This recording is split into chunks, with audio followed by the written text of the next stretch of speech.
graduated from Rowan University in the spring of 2022 with a sports communication and media degree.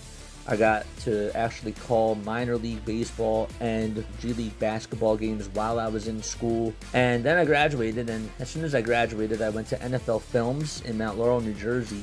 And as much as I loved that experience, I miss putting on the headsets. I decided, you know what, talk is cheap. I have a laptop that's in my house, and so 21 months later, here we are, still on YouTube, calling games and building an incredible, loving community on here with the people that I call my Philly freaks with a capital P and a capital H. We go live for every single Phillies, Sixers, and Eagles game, and we do it like old school radio play-by-play style. I'm Jason Joseph, and this is Play-by-Play with JJ. I showed a swung on barrel out to right field. Bye-bye baseball. That baby is long gone. There we go. Hello. All right. Are we good? Are we on? Why is this a little bit high? We gotta change this and put this right over here. And this guy can slide on over here, right? All right. What's going on, everybody? Hello. Hi. Hello. Wow. It is so good to see you all. I hope that you're all doing well. I hope that you're all having yourselves a very, very fantastic day. So we are now in the mode with the Eagles season being done, the Sixers being in the middle of their season, and the Phillies, well, they just started spring training. And the season is here, and they are in Florida, and it's a very exciting time. It's really cool to be able to cover this team, and hopefully good things to come this year for the Philadelphia Phillies. Things did not end well last year, and we'll talk about some feelings that we have and all that sort of stuff. But first and foremost, I want to be sure to say hello to all my Philly freaks. What's going on? How is everybody doing? Yes, sir. All right, so we got a Lane here. We got a 3-3 step. He came in to check on by, so it was good to see him. Serena's here. What's going on, Serena? What's up, Katie? What's going on, Cameron? What is up, Mark? What is up, everybody? Tom's also here. David's here. Yes, sir. Love it. And I missed somebody else. Somebody else was here, too, that I wanted to say hi to, and I forget who it was. Yeah, okay, so let's talk about the Phillies. It's been a while. I needed to separate myself from them because things did not end so well. We all know how things ended last year. The bats went very, very cold, and what they were not able to do in the playoffs was really devastating. And it ended very, very sour, and we lost to the Mets, okay?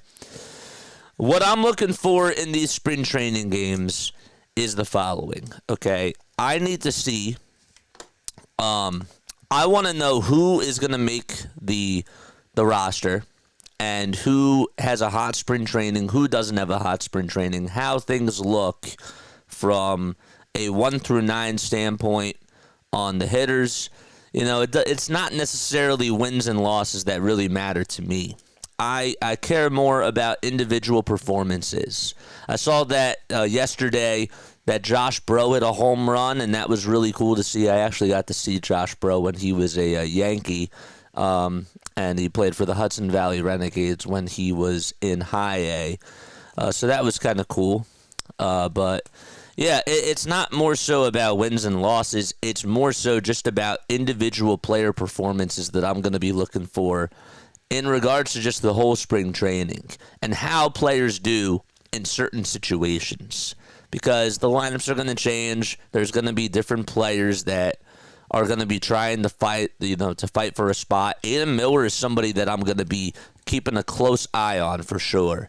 This is a guy who is probably going to start in AAA, and it seems that he is one of their top prospects. He is their top prospect, and I'm curious to see how things go for him in spring training. He is not. I mean, it's going to be really hard for him to compete with Alec Bohm over at third base, but I'm still curious to see how that sort of plays out, and if he's going to get some at bats today. I don't know.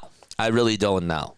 But things really ended sour last year for the Phillies, and with what they've done in the offseason, I really have not been impressed, honestly. I like the Jesus Luzardo move. That was good. Jordan Romano, nice move. It's a gamble, but this is a guy who can throw up to 100 miles per hour. He has some good pitches. When he's healthy, though, that's the thing, is that he has to stay healthy. They lost Hoffman. They lost some big pieces in their bullpen. And I did not think that the bullpen was as big of a problem last year as everybody thought that it was. But unfortunately, they only got Max Kepler as another bat. They couldn't really do too much getting offensive players, and they brought back the whole entire coaching staff, and I thought that was a really big issue. But it's a new year, clean slate, and the goal still is to get back to the World Series. Like, that is the goal. And we'll be doing the 162 for sure, and we'll be covering the spring training and seeing how things go. But, ultimately getting the trophy and at least getting back to the World Series is the goal for sure. I was listening to some quotes that Nick Castellanos had the other day, which I thought were really interesting. And he said that the pressure's off of them, that they don't have any pressure, which I honestly disagree with. I think that I understand like where he's coming from. The Dodgers, of course, have the most pressure on them because of all the offseason moves that they've made. But I still think that the Phillies are in that window where, you have Nick Castellanos, you have Trey Turner, you have Bryce Harper, you have Kyle Schwarber. Like, there is no excuse as to why they can't get it done. Like, nobody's peaking now. Like, it is just, what can you do? Like, everybody has reached their ceiling, and how are we going to get to the finish line is the question. And that's where I'm at with this team. I really am. It's a very awkward spot, but I'm looking forward to the season for sure. I am, but just from a realistic standpoint, we've been doing this for like 4 years in the making. So it's championship or bust. That's the way that I'm looking at it for this season. But where are you guys? Do you guys think I'm being a little bit too harsh on this team? Do you guys think that what are your expectations heading into this season for the Philadelphia Phillies? That's what I want to know. I don't care as much about the division. I think if we get in as a wild card, that's fine. But ultimately, just get us back to the World Series. That's where I am. Yes. You are on, JJ. Good. Very, very good. Very nice. New year, new game to play. Last year is last year. Yep. That's a good mindset. That's definitely a good mindset. Ready for Phillies spring training baseball. Well, thank God Phillies season is about to start. I know the Flyers and the Sixers really haven't done much. I mean, the Flyers did win a very meaningful game, but just overall, their season just has not been, I don't want to say appetizing, but it just has not been fun, to say the least. What's up, bro? You ready for the Phillies? Yeah, I'm ready. I'm happy that we're back here. You need a captain who keeps the team focused if management is not going to do it. Yeah, that's the hard part about it. I've been very underwhelmed with what Dave Dombrowski did during the offseason, and I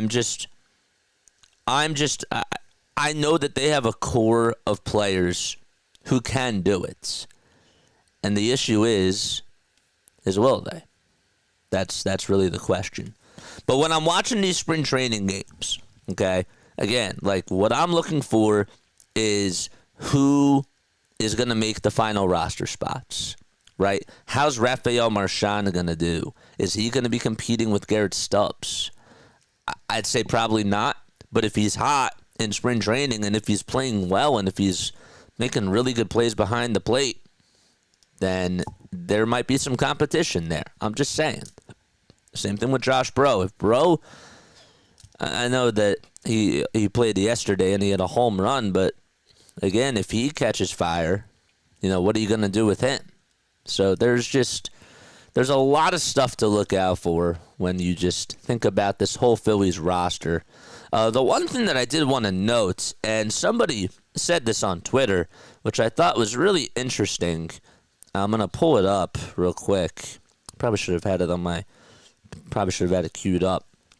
Phillies Baseball tweeted out a video that showed Bryce Harper's stance, and it says quote, starting to look like Bryce has changed where he's keeping his hands and back elbow while in his stance. Something looks different.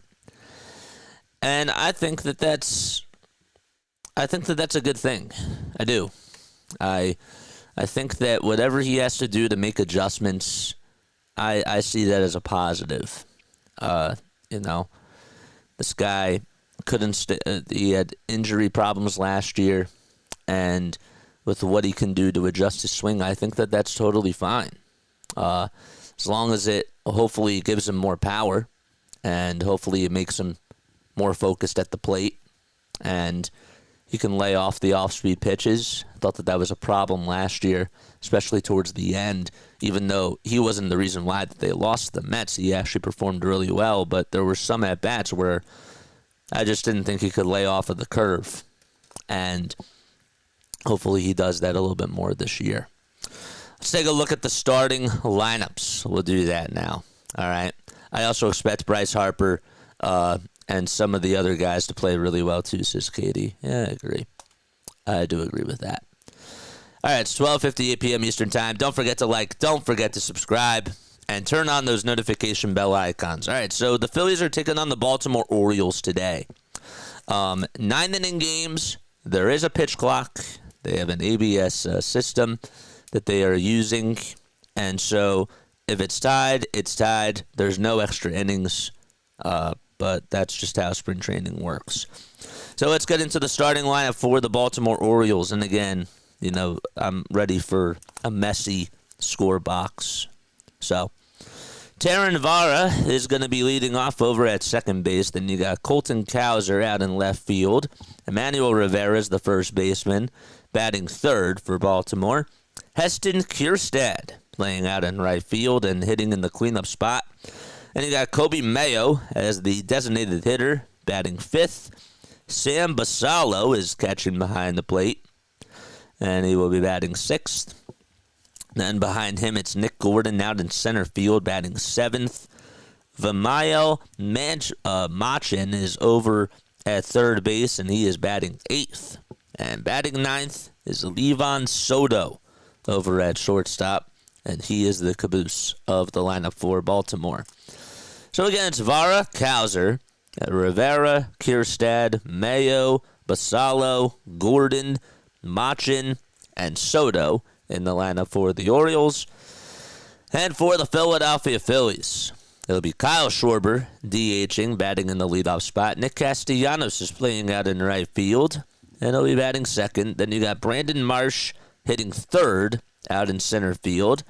Edmundo Sosa hitting in the cleanup spot in his first couple of at-bats.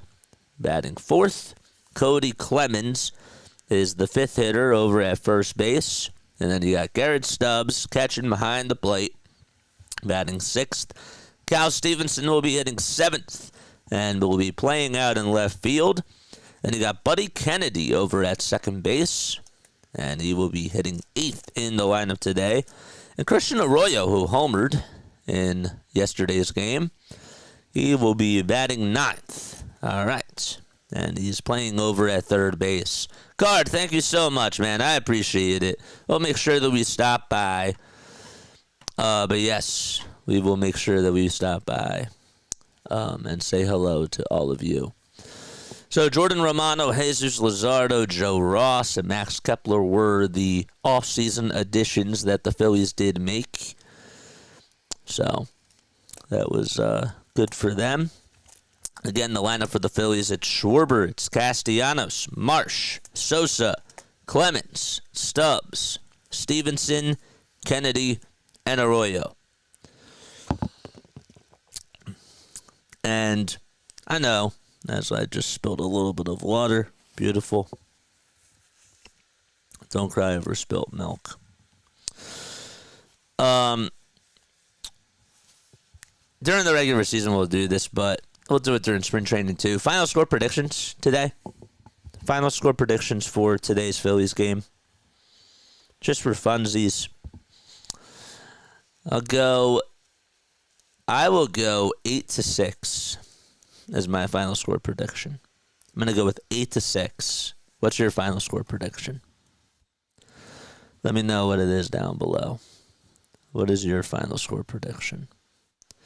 What's up, John? How are you? How you doing, my friend? We got 16 concurrent viewers over on the vertical, and we got 18 on the regular horizontal. Nice. Hit the thumbs up button. Subscribe to the channel as well. We also do Sixers basketball. I know that the Sixers really haven't been the hottest thing in town, but if you enjoy these play-by-plays, I do traditional radio-style play-by-plays. If you enjoy it, make sure that you check out my Sixers content and also my Eagles content as well, even though the Eagles season is done. But we had a lot of fun during bird season, and we're rocking and rolling with the Sixers too, regardless of how they perform. David says that his final score prediction is 5-3 Phils. Okay, 5-3. How about anybody else? Anybody else want to give their final score prediction for today's game? Just curious. It's 103. The Phillies NBC Sports Music intro hits like nothing else. Yeah, I agree with that. The Grapefruit League home opener in Clearwater is here, folks. It is here, and it is beautiful to see. It's great. Anybody else want to give their final score predictions on today's game? Let us know down below. If you guys want to, you're also more than welcome to give back to the channel. Hit the like button, hit the subscribe button, and you're more than welcome to become a member as well. I did not update the member the emotes. I didn't do it for spring training. I think it's a little bit hard. I probably could just get like a Phillies emoji and all that sort of stuff. John says that it should be a good game today. I expect that they're gonna put up runs. I'm curious to see who pitches in this bullpen game, man.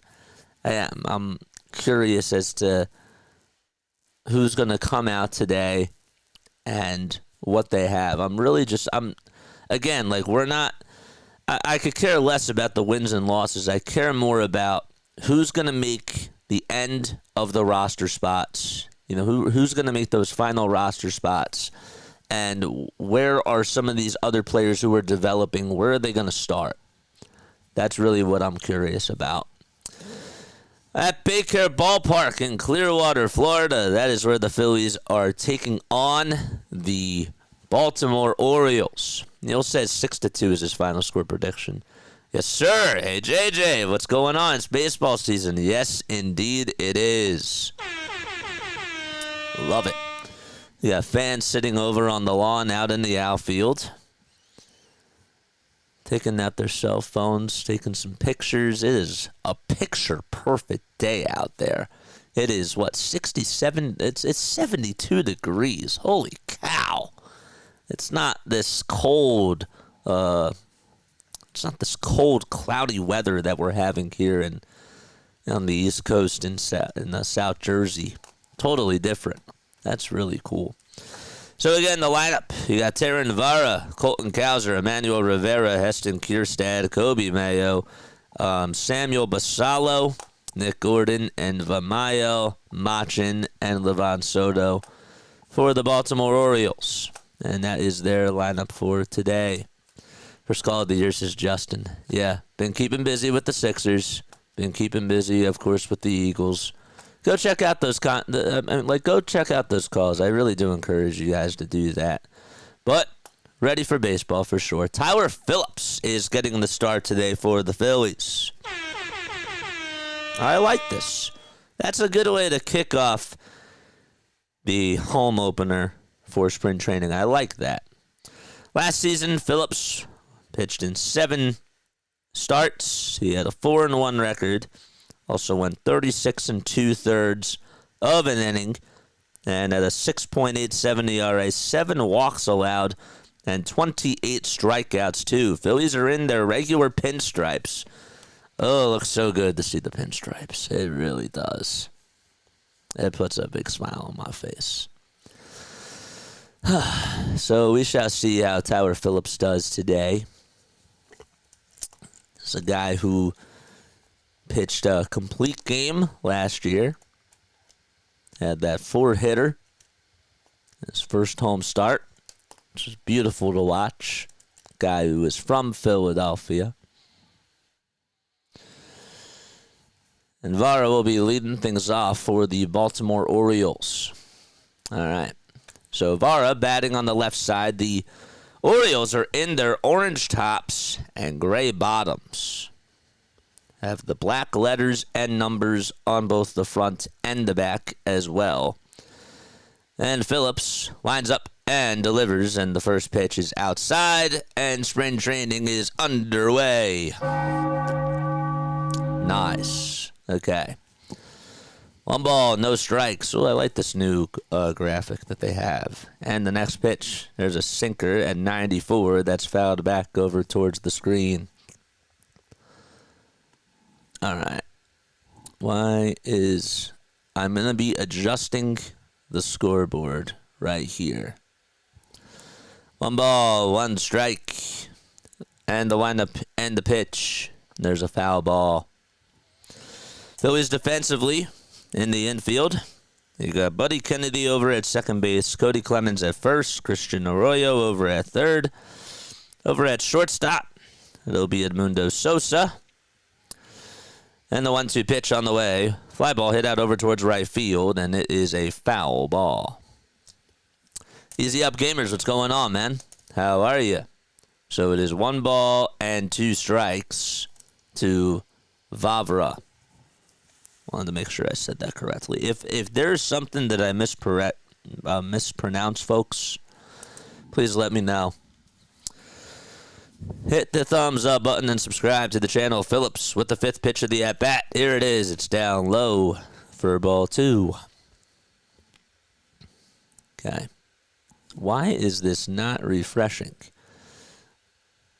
Bear with us. This is our first game doing this. 2-2 delivery, and there's another foul ball. It was off of a curveball at 83 miles per hour. In the outfield for the Phillies, it's Cal Stevenson out in left field. The center fielder, it'll be Brandon Marsh, and then it's Nick Castellanos in right. 2-2 delivery, popped up, hit foul behind home plate, and it'll find the seats. So a good at-bat by Vavra, and already 7 pitches. Sinker, four-seamer, sweeper, changeup, curve, and sinker. That's been the pitching sequence. The 8th pitch of the at-bat is inside. And the count is now full. So it is 3 balls and 2 strikes. 3-2 delivery, down low and inside for ball 4. And Vavra is able to draw a walk. Crew chief for this afternoon, Vic Carapazza is the home plate umpire.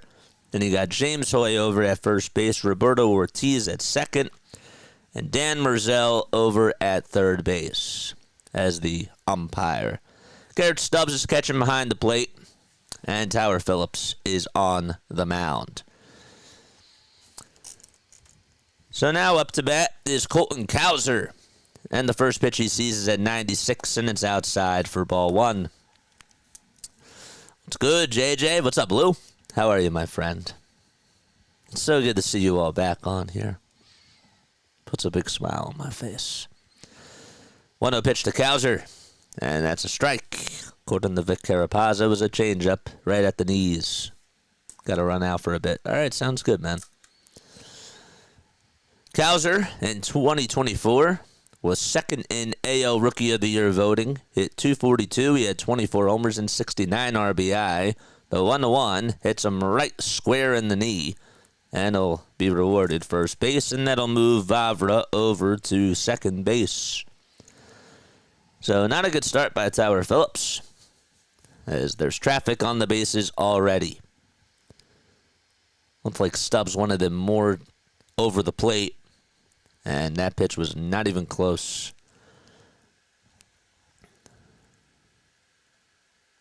Why is this not updated, man?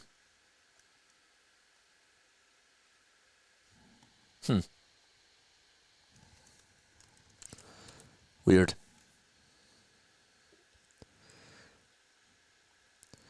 So now up to bat, you got Emmanuel Rivera, and the first pitch he sees is taken in there for a strike.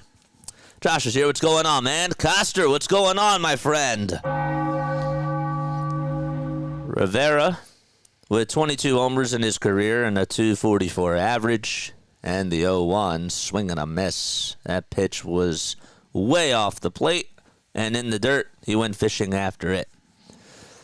Don't forget to like and subscribe, folks. This year we are doing some things differently. I'll explain that in just a few moments. But it should be a fun season again. The Phillies in their white and red pinstripes. 0-2 delivery on the way. Check swing. Did he go? They say no, he did not. Over at first base. That'll put the runners, though, as the ball did bounce away from Garrett Stubbs. It is a wild pitch. And that'll put runners over at second and third.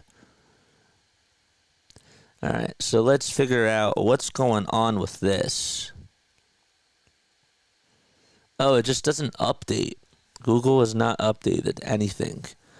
1-2 delivery. Check swing. Did he go this time? He most certainly did, says James Hoy. And there is a strikeout. And one deposited into the bank.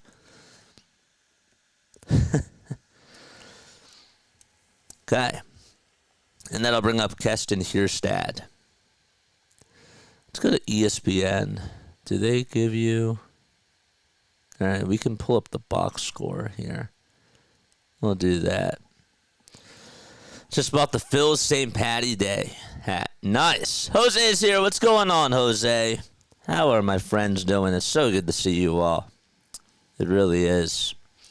So 1 out, and there's runners over at second and third. Tyler Phillips with 16 pitches already, and Heston Kierstad is up to bat. With 1 out, Cowser's over at second, Vavra's at third. A walk, a hit by pitch, and a strikeout so far in this game. First pitch to Kierstad is a sweeper that's low, but Kierstad does chase after it. And it's an 0-1 count. Heston had 4 homers last year, 14 RBI, and a .253 average. Wearing the sunglasses, batting on the left side. And the 0-1 pitch. Dribbler that's fouled towards the first base side. Okay. Phillies had the most complete games last year. They had 5 complete games. Blue Jays were second. They had 3. 0-2 delivery on the way. Swing and a miss. Good morning, good afternoon, and good night to Heston Kierstad.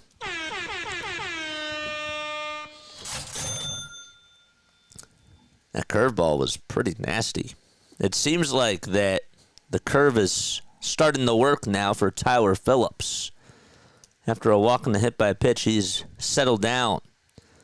The pitch to Kobe Mayo, and there's a strike. That's right at the knees. Called a sweeper. Mayo in the minors batted .293, had 25 homers, and 73 runs batted in. 0-1 pitch nearly hits him as it's way inside. Don't forget to like. Don't forget to subscribe, folks. And turn on the notification bell icons as well. Okay. We will put this right over here for you all to see. Here's the pitch on the way. Ground ball back up the middle for a base hit. One run's going to easily score. It's Vavra. Cowser right behind him, and he will score as well. And it's a 2-run single by Kobe Mayo as he drives in his first 2 runs of his spring training. And it's allowed by Tyler Phillips. Oh, it was a fastball right back up the middle on a 1-1 pitch. And it got past the dive of Edmundo Sosa. So it's a 2-0 ball game as Baltimore is able to strike first. And Sam Basallo is coming up to bat. Basallo, that is. 8 balls, 14 strikes, and a total of 22 pitches for Tyler Phillips so far today. Okay. That looks better. I'll take that. I think that actually looks a lot better. And I should probably move this, I realized. Sorry about that. All right, throw back over to first, and it is not in time to try to get Kobe Mayo. Why is this? There we go. Okay. I forgot I can't cover the bases with my logo on the vertical stream. Can't do that. The ball is 1 strike, 2 outs, top of the first. 2-0 Baltimore. And the Phillies spring training home opener, the 0-1 pitch, swing and a miss. Count is now 0-2. Philly Nation tweets out, Tyler Phillips getting ready to learn what waivers is like. Samuel Basallo had 19 homers and 65 RBI in last year's minors in the 0-2 pitch. And there's a chopper that's foul towards the first base side. Probably should get my sound effects ready, right? Probably should. We got 30 people watching. Don't forget to like. Don't forget to subscribe. And hit the bell icons as well. If you're tuning in on the vertical, hello. If you're tuning in on the horizontal, hello. 0-2 delivery on the way. There's a grounder hit over towards first base. Clemens has it, scoops it up, and tags the bag for out number 3. The damage is done, though, and Kobe Mayo gets a 2-run single to put the Orioles up 2-0. And we head to the bottom of the first. Okay.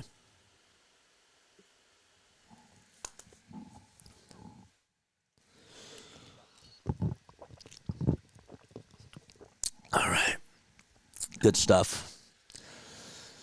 All right, so for the Phillies, again, their starting lineup, you got Kyle Schwarber, Nick Castellanos, Brandon Marsh, Edmundo Sosa, Cody Clemens, Garrett Stubbs, Cal Stevenson, Buddy Kennedy, and Christian Arroyo out in the lineup today for the Philadelphia Phillies. My only notes for Tyler Phillips is that, you know, I'm going to go back and I'm going to watch the tape on some of these things again too. But I know that it's like the first start. I get it. But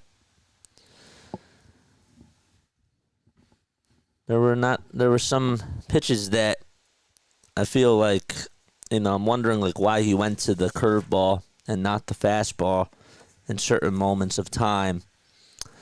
And I don't know. Not really a good start by him. Phillies playing that Baycare ballpark. Again, make sure that you hit the thumbs up button, subscribe to the channel, and turn on the bell icons as well. We go live for Sixers, we go live for Eagles, and we go live for Philadelphia Phillies games. And I'm planning on doing more games this year. I wanted to actually talk to you all, and I'll probably do it in about like the 3rd inning or so when we get more and more people on here. So that'll be cool.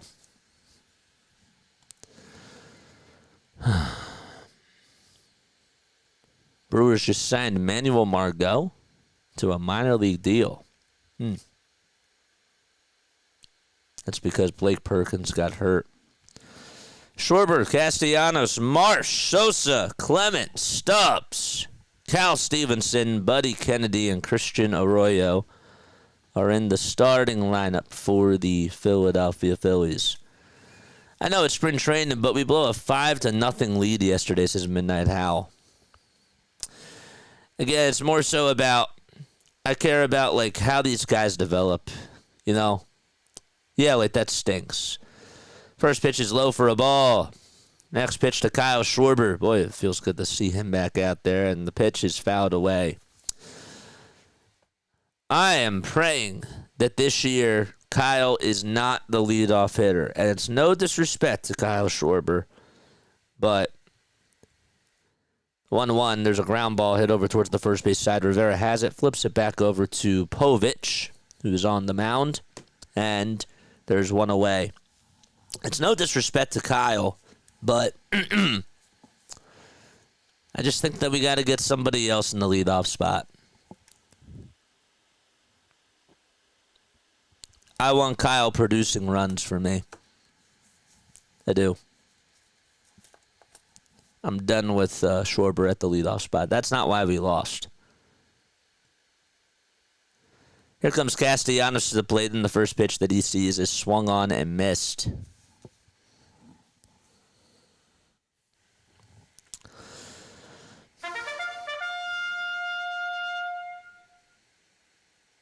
All right, charge. 0-1 on the way, and that is fouled back over towards home plate. Why did I not hear that? Hold up a sec. Did y'all hear that? Let me know if you heard it.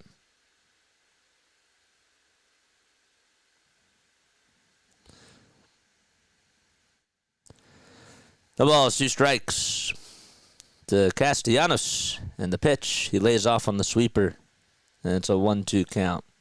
Did y'all hear that? Let me try it again. No, I can't even hear it. All right, y'all heard it. I did not hear it, though. Okay. I'll have to play around with my audio. 1-2 pitch on the way. Swinging a miss. He struck him out. And there's 2 up, 2 down. David says I heard it. All right, good.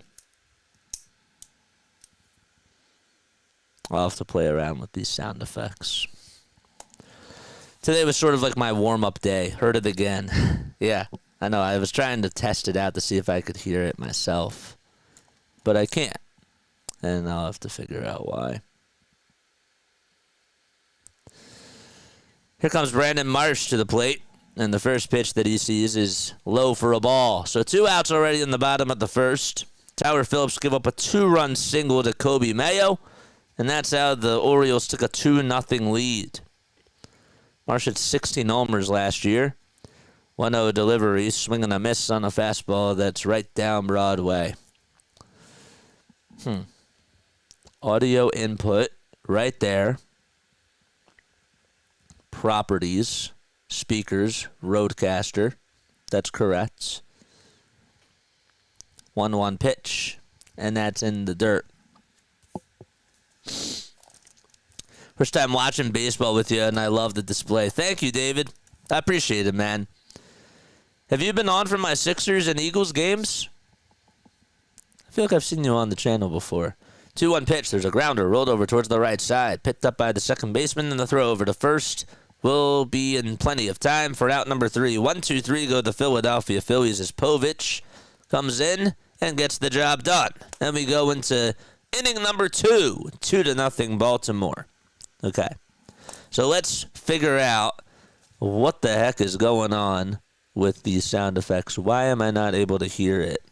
We'll do another sound. We'll play another sound.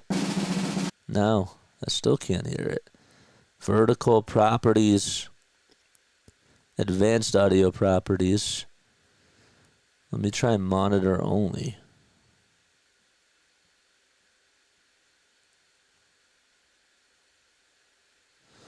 Oh, wait, hold up a second. 1 second. Hold up. I'm going to switch my scene for a second, and then I'll come right back.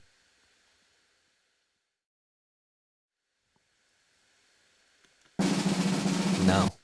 Still can't hear it. Huh. That's weird.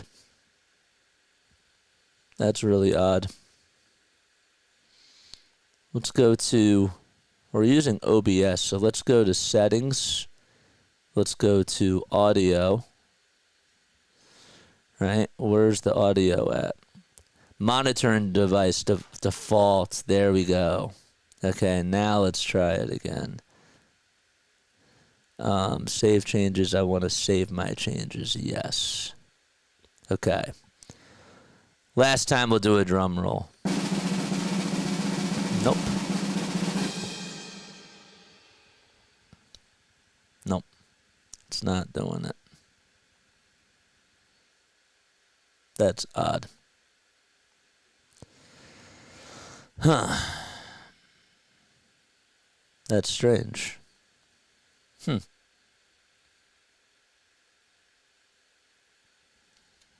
Weird.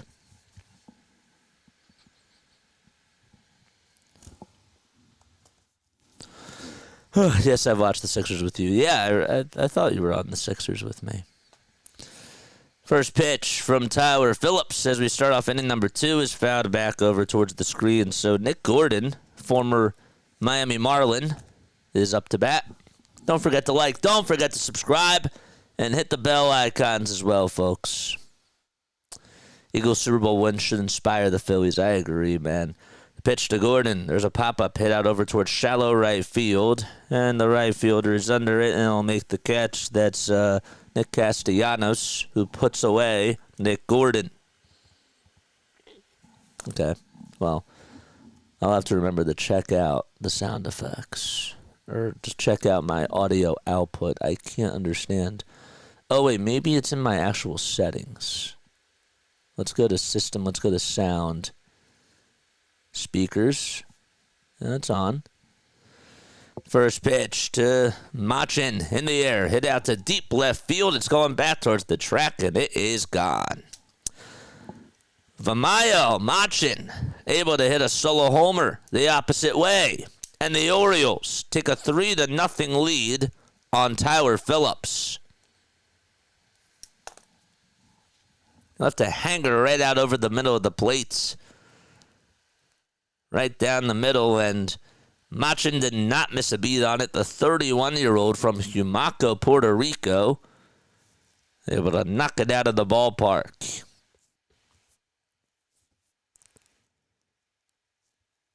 He's only had one career homer. 3-0 Baltimore. And now Livan Soto is up to bat. And will punch the first pitch foul. The ball is 1 strike. There's a curveball that just misses outside. And the count is 1-1. Soto last year in the minors batted .283, had 4 homers and 42 runs knocked on in. And he'll take the next pitch low for ball 2. As long as you guys can hear the sound effects, that's all that I really care about. 2 balls, 1 strike. And a 4-seam fastball thrown right down the middle, but it's chopped foul towards the first base side.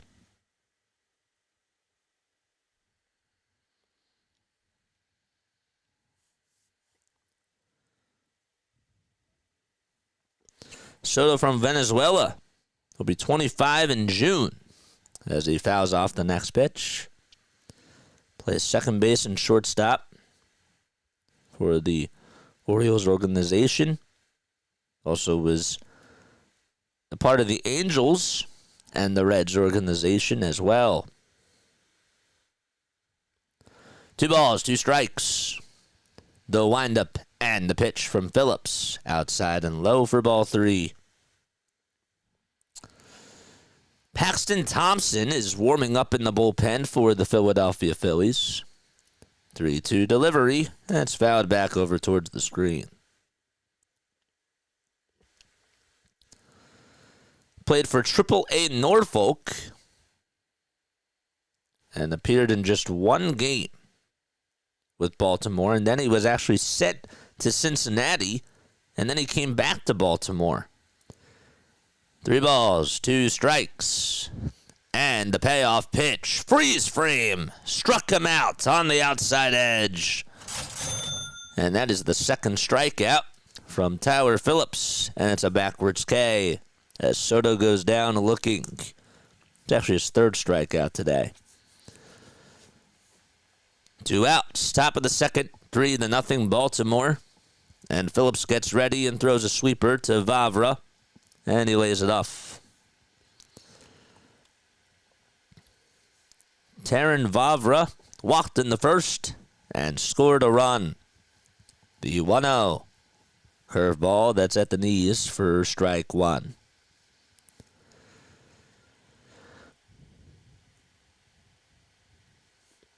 Vavra's 27. And the 1-1 is launched out over towards left center field into the gap, but Cal Stevenson is there at the right time to get under it, and he'll make the catch. And the inning is over. However, more damage done by Baltimore as Vamayo Machin hits a solo homer out to left field, and it's 3-0 O's. Bottom of the second coming up. Okay. JJ, I'm super pumped for the Phillies this upcoming season. I'm ready for the Phillies, man. So, again, like I said that I'd make the announcements of what's to come this year. I said that I would do it in the third or the fourth inning. I will do it in the fourth inning. But I'm excited too, man. I need a breath of fresh air after winning the Super Bowl. That was beautiful. And then going back to watching the Sixers, and whenever I get a chance to watch the Flyers, it's just been so, not fun, man. And it's just good to be able to get a breath of fresh air on things, you know?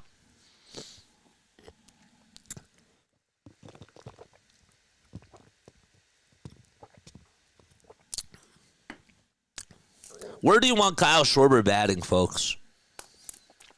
Where do you think he should bat? I think he should be batting cleanup.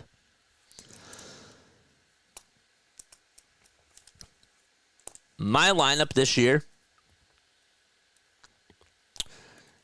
I'd go with Trey in the leadoff spot. Okay? Hear me out. Trey, Bryce, Bohm, Schwarber, Castellanos as my starting 5. That's what I would do. Mark says that he would put him 5th. David's here. What's going on, man? Dude, I haven't seen you all since last year. Y'all should check out my Sixers and my Eagles stuff. I'm telling you, man. You really should. It's good stuff. Even if you're not as into it, I'm telling you, I think you would like it.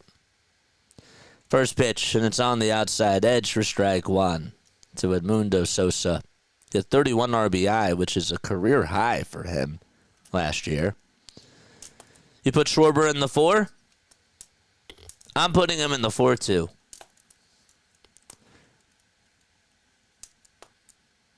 Number 1. You put him 5. So what would your lineup look like?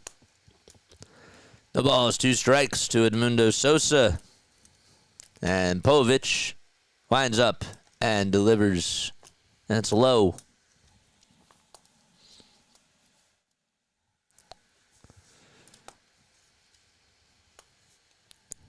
The 1-2 to Sosa.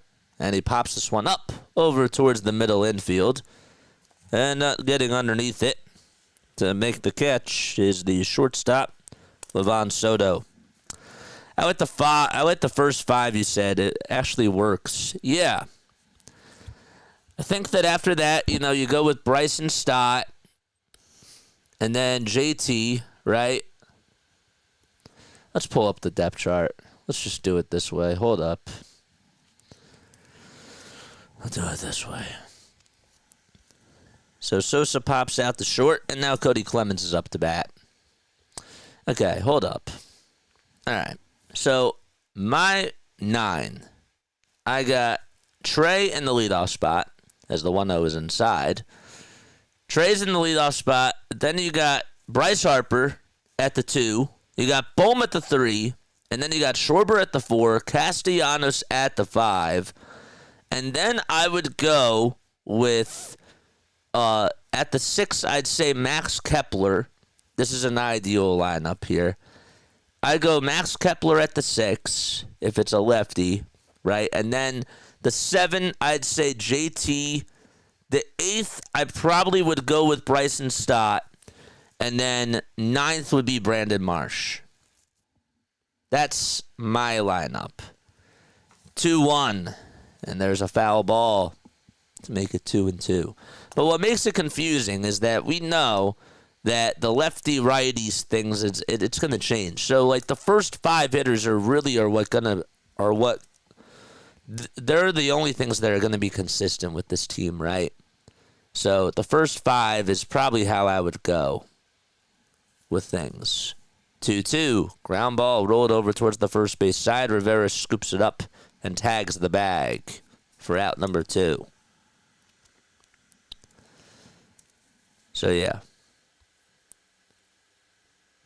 Trey, Bryce, Bohm, Schwarber, and Casty.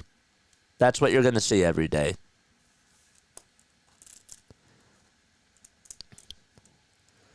First pitch, and it's way down low and outside for a ball. Turner has not shown anything, so he must show up first before I consider sliding him up to the 1 spot. Would you put Bryce in the leadoff spot? 1-0, and it's a little bit high. It's now 2 balls and no strikes.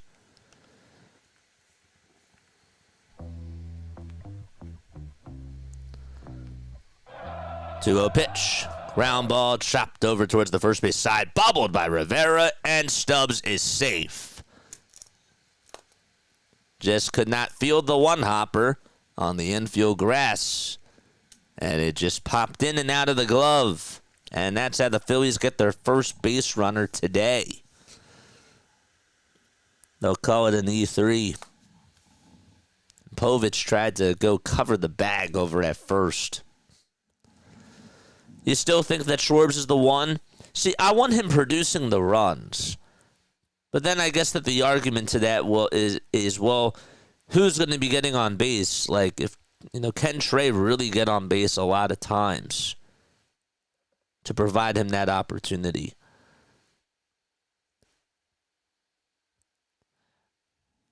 The pitch. And it's low and outside for ball 1 to Cal Stevenson, who hit .302 last year at AAA. Had 8 homers as well. 1-0. And that is low and away for ball 2. 3-0 Baltimore. We're in the bottom of the 2nd inning. Hit the thumbs up button. Subscribe to the channel. We're on the way to 5,000 subscribers, folks. I want us to continue to go up, up, and away. 2-0 pitch. And there's a pop-up hit over towards shallow left center field. The shortstop will get under it. That's Soto, and I'll make the catch. And the inning is over. No runs. 1 man left. And we head to the 3rd inning. 3-0 Orioles. Okay.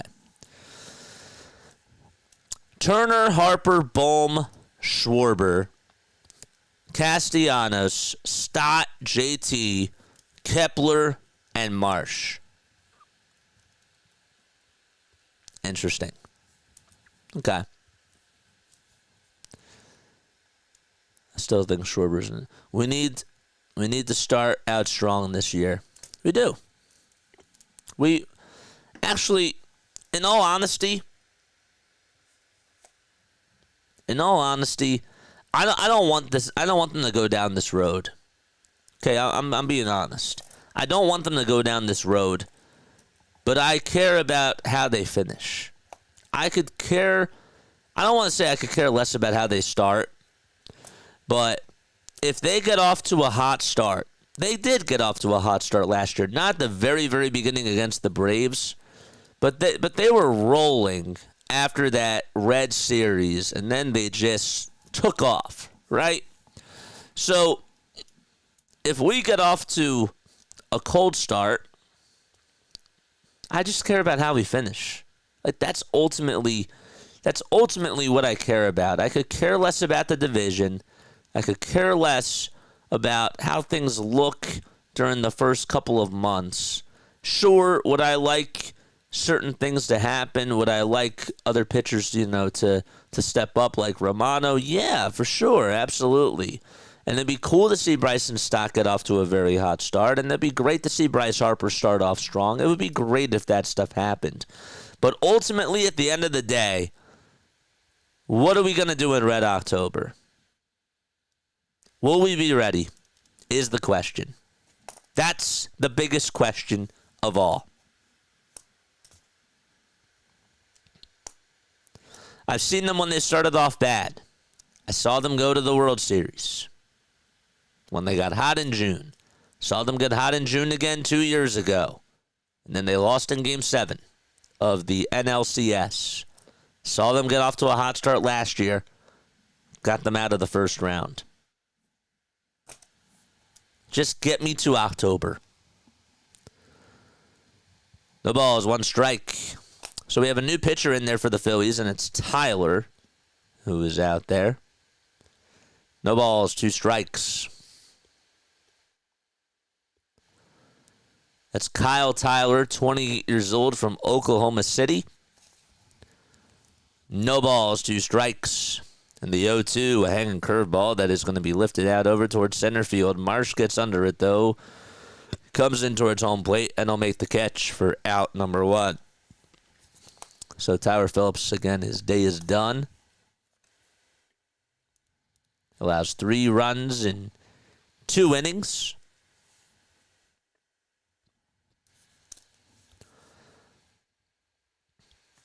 Tyler was a part of the Angels, the Padres, and the Marlins organization. So he's been bounced around.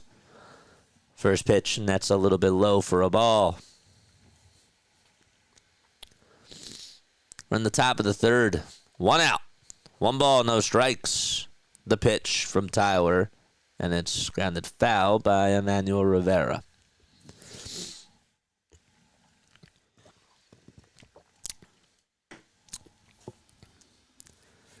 They have to be consistent. Winning the division, but overall, winning the division's nice, but overall, it doesn't matter. Just get me to Red October, man. 2 balls, 1 strike.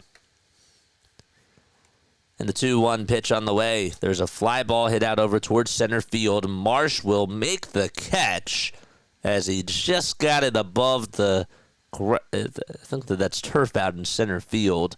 Was able to just get his glove on, and he had to open his glove a little bit, and he did. And there's out number 2. Nice. Okay. 2 away. Here in the top of the third. Here's the pitch, and there's a ground ball rolled over towards first by Kierstad, and the inning is over as Clemens gobbles it up and tags the bag. 1, 2, 3 go the Baltimore Orioles, and we head to the bottom of the third. Out at Baycare Ballpark. Okay. So ground out over to first. Rivera flied out to center. And Cowser, what did he do? He grounded out to short, right? Yeah. Cowser, I think, did that. Good pitching from Kyle Tyler, man. I thought that his stuff looked pretty good. So far my notes. Castellanos, not a good first at-bat. Strikes out, swinging. Wish that he put up a better at-bat. Sosa popped out to short. I mean, just overall, this team they're hacking again at the first pitch for the most part, and they're not disciplined. It's just something to keep your eye on. It's something to keep your eye on.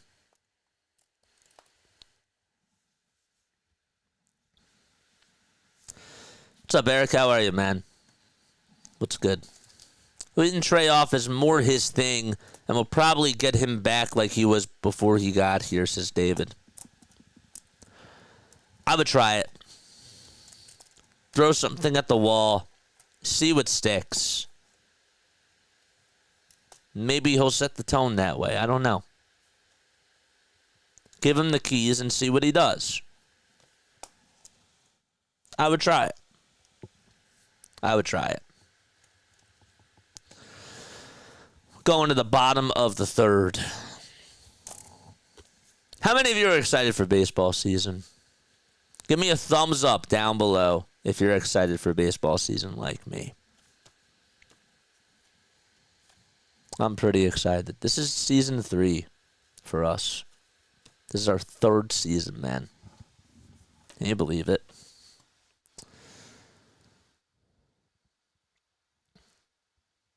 JJ, what's up, Frankie? How are you? You can come onto the vertical. You can come onto the horizontal, whatever one you want. I like the vertical because I can cut shorts that way. And it's a lot easier to do that. Buddy Kennedy up to bat, 8, 9, and 1, due up in the order.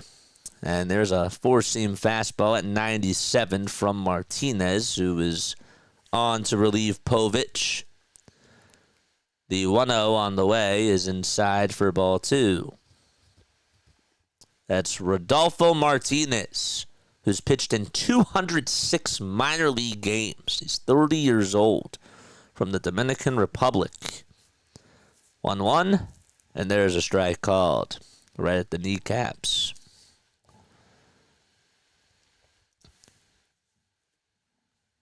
Orioles in their orange and black uniforms. 1-2 delivery. It's in the air, hit out over towards left field. It's going over towards the track, but it's just warning track power for Buddy Kennedy, and the out is recorded by Colton Cowser as he'll make the catch. Again, if you guys are just tuning in for the first time, my name is Jason Joseph. I cover the Sixers, the Eagles, and the Phillies. There's an eagle out in the sky, out in the outfield. That's maybe a sign of good things to come this year. That is a perfect picture and a perfect video of the eagle. First pitch, and it's down low for a ball. 1 ball, no strikes. Martinez winds up and throws it inside for ball 2. Christian Arroyo is the guy up to bat. Spent some time with the Boston Red Sox, and the 2-0 is lifted out to deep left field. That's going back towards the track, and that one is long gone. And Christian Arroyo, another day where he's able to knock one out of the park, and he gets the Phillies on the board. It's 3-1. He did not miss a beat on that pitch. That thing was right down the middle, and Arroyo just punched that thing out to left field. Whew. That went right towards where the trees are. My gosh. Here comes Kyle Schwarber in his second at bat, and the first pitch he takes is low and inside. That went 388 feet. 1 ball, no strikes to Schwarber.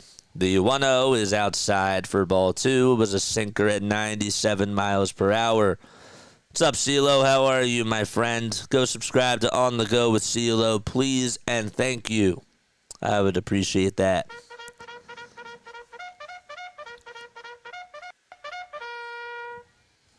Charge. 2-0 pitch. That's inside for ball 3. Schwarber grounded out in the first. Had 30 at homers and 104 RBI last year. 3-0 pitch, and there's a strike called at 97. I'm ready for the season, says Apple Attack. I'm ready too, man. I'm so ready. The 3-1 pitch to Schwarber, low for ball 4. And the tying run is coming up to the plate as Castellanos will step in to the batter's box. There's the Philly fanatic getting all warmed up on top of the third base dugout. Let's go.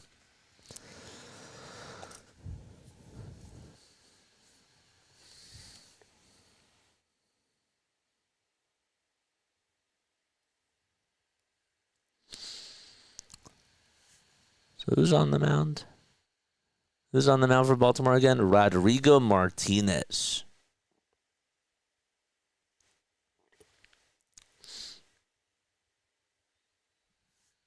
Rodolfo Martinez. Here comes Nick Castellanos. The pitch. A slider that's in the dirt, and he holds his horses.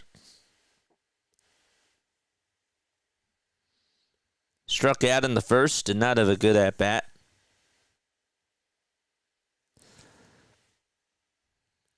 One-0 pitch. Just inside for ball two. He has an 8-24 record throughout his minor league career. As we mentioned, he's gone 252 and 2/3 of an inning.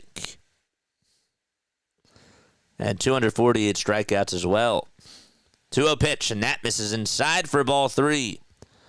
This guy has a nice fastball, but his other pitches just doesn't really have an out pitch.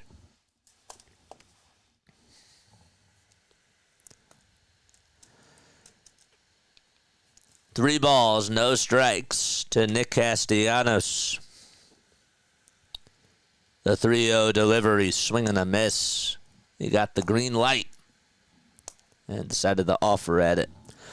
Like, subscribe, and hit the bell icons, folks. It's 3-1. Phillies down by 2. Schwarber is over at first base. Castellanos the tying run. 3-1 on the way. Fly ball hit out over towards deep right center field, and that's going to be going back over towards the warning track, and it's caught right on the track by the center fielder, Nick Gordon, and Castellanos just missed it. All rise and all sit down. It's just a little bit out in front of it. How many RBI do I think Kyle Schwarber's going to have? I'm going to say that he gets 110. I think that him and Harper this year get over 100. Is that a reach? 2 outs here in the bottom of the third. Marsh up to bat. Takes the first pitch on the outside corner for a strike.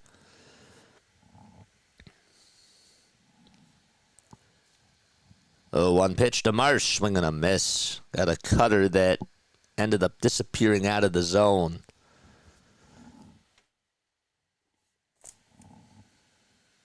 Almost a home run. I'd like to take more notes. 0-2.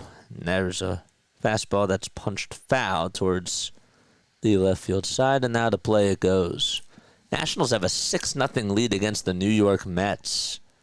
They're in the top of the third of that game. Here's Rob Thompson in his 4th season as the Phillies manager. His 250 wins and 185 losses. 0-2, it's in the dirt for a ball.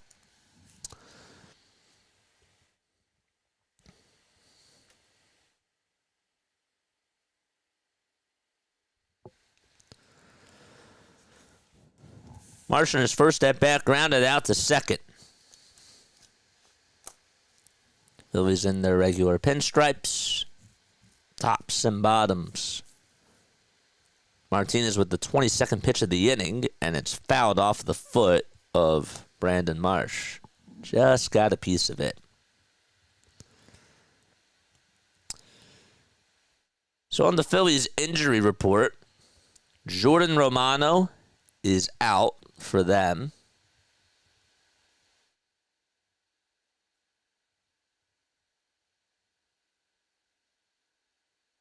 So is Jordan Luplow. He's day-to-day. Tossed back over to first, not in time. Romano's injury is dealing with an elbow problem. Wes Wilson was diagnosed on February 22nd with a moderate oblique strain, according to Matt Gelb. And Nick Snyder is listed as day-to-day, too. 1-2. That's outside for ball 2.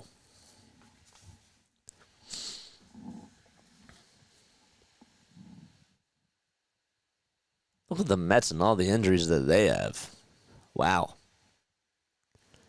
2 balls, 2 strikes, and the next pitch is a ground ball hit over towards the first base side. Going to be a tough play for Rivera, but he scoops it up and will win the race to the bag to get Marsh out, and the inning is over.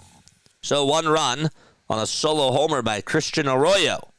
That puts the Phillies on the board. They're down 3-1 at the Baker Ballpark. Okay.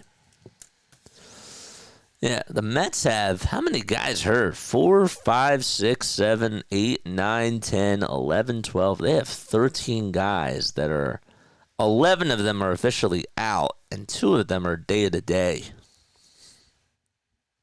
Wow. It's wild. We got 37 people on here. Make sure you guys hit the thumbs up button. Subscribe to the channel as well. We go live for every single Phillies game. This is our first time doing spring training, though. This is our 3rd season doing the Phillies, man. And it's going to be a long season, but it'll be fun. And then we also do Sixers basketball, and we do Eagles football. Different calls, man. Like, I have so much fun on the basketball calls. Neil, tell them how much fun we had last night, even though that they lost. Like, how fun is it just being in the streams, listening to basketball? It's a good time. Neil is one of my biggest supporters on here. He listens to pretty much anything I do, which is really nice. It's really, really cool. Got 40 people tuning in. Kenny's here. What's going on? He says, let's go O's. What's up, man? Yeah. I think that this year, Rob Thompson, man, needs to really get his act together. No more babying some of these players. And I don't know. Like, I want the Phillies to be less analytical and more logical. First pitch. And it's popped up right behind home plate. Stubbs has enough room. He doesn't take the mask off, and he'll make the catch as Kobe Mayo on 1 pitch fouls out.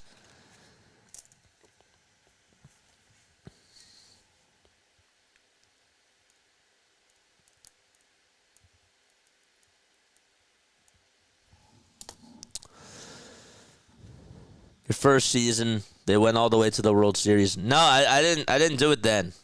My first season was when they lost in the NLCS. Everybody forgets that. I was not here when they made it to the World Series. I started in 2022, but it was in December.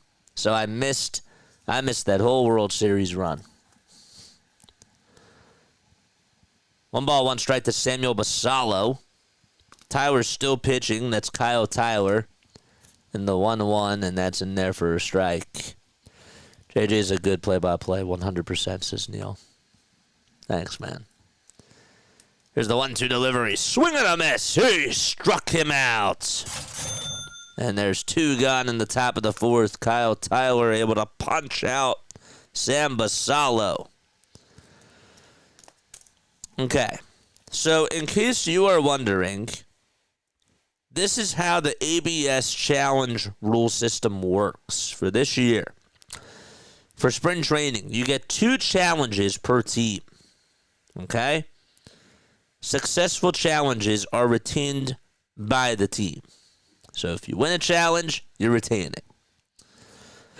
First pitch to Nick Gordon, that's low and inside for a ball. Pitch number 2 on the way, swing and a miss.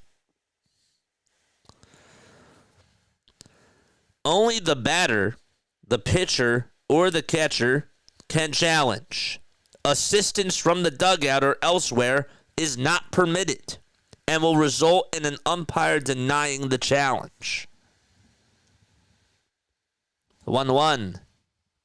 And there's a pitch that's outside for ball 2. Make it 2 balls and 1 strike. Challenges must be made immediately after the call. So that means that the broadcast and scoreboard will communicate the results. I don't know specifically how much time they get, but it's 2 balls, 2 strikes with 2 outs. So that's how the challenge rules work. 2 challenges per team.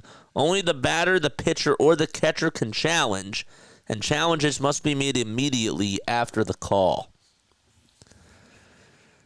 And the pitch. And now it's a 2-2 count.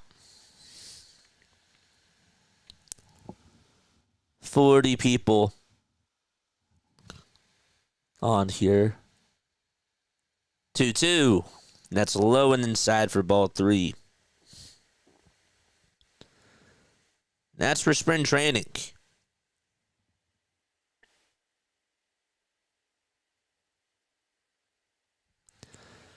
Three balls, 2 strikes, 2 outs. Top of the 4th, 3-1 Baltimore.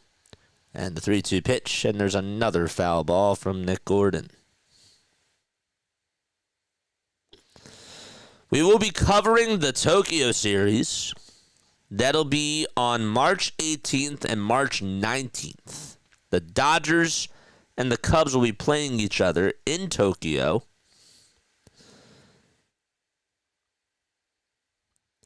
And the 3-2 pitch, and that's down low for ball 4 to Nick Gordon. So that's his first walk today. So the Cubs will be playing the Dodgers. The games are really supposed to be at 7 o'clock at night, Japan time. But they will be aired at 9 a.m. in the morning on March 27th. On March 18th and March 19th.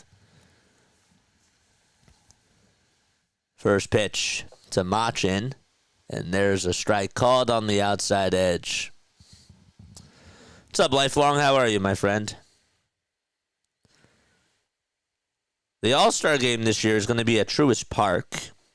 It's the 95th All-Star game. 0-1, and there's a swing and a miss. This is also the 150th season for the National League. And the 125th for the American League. That's hard to believe.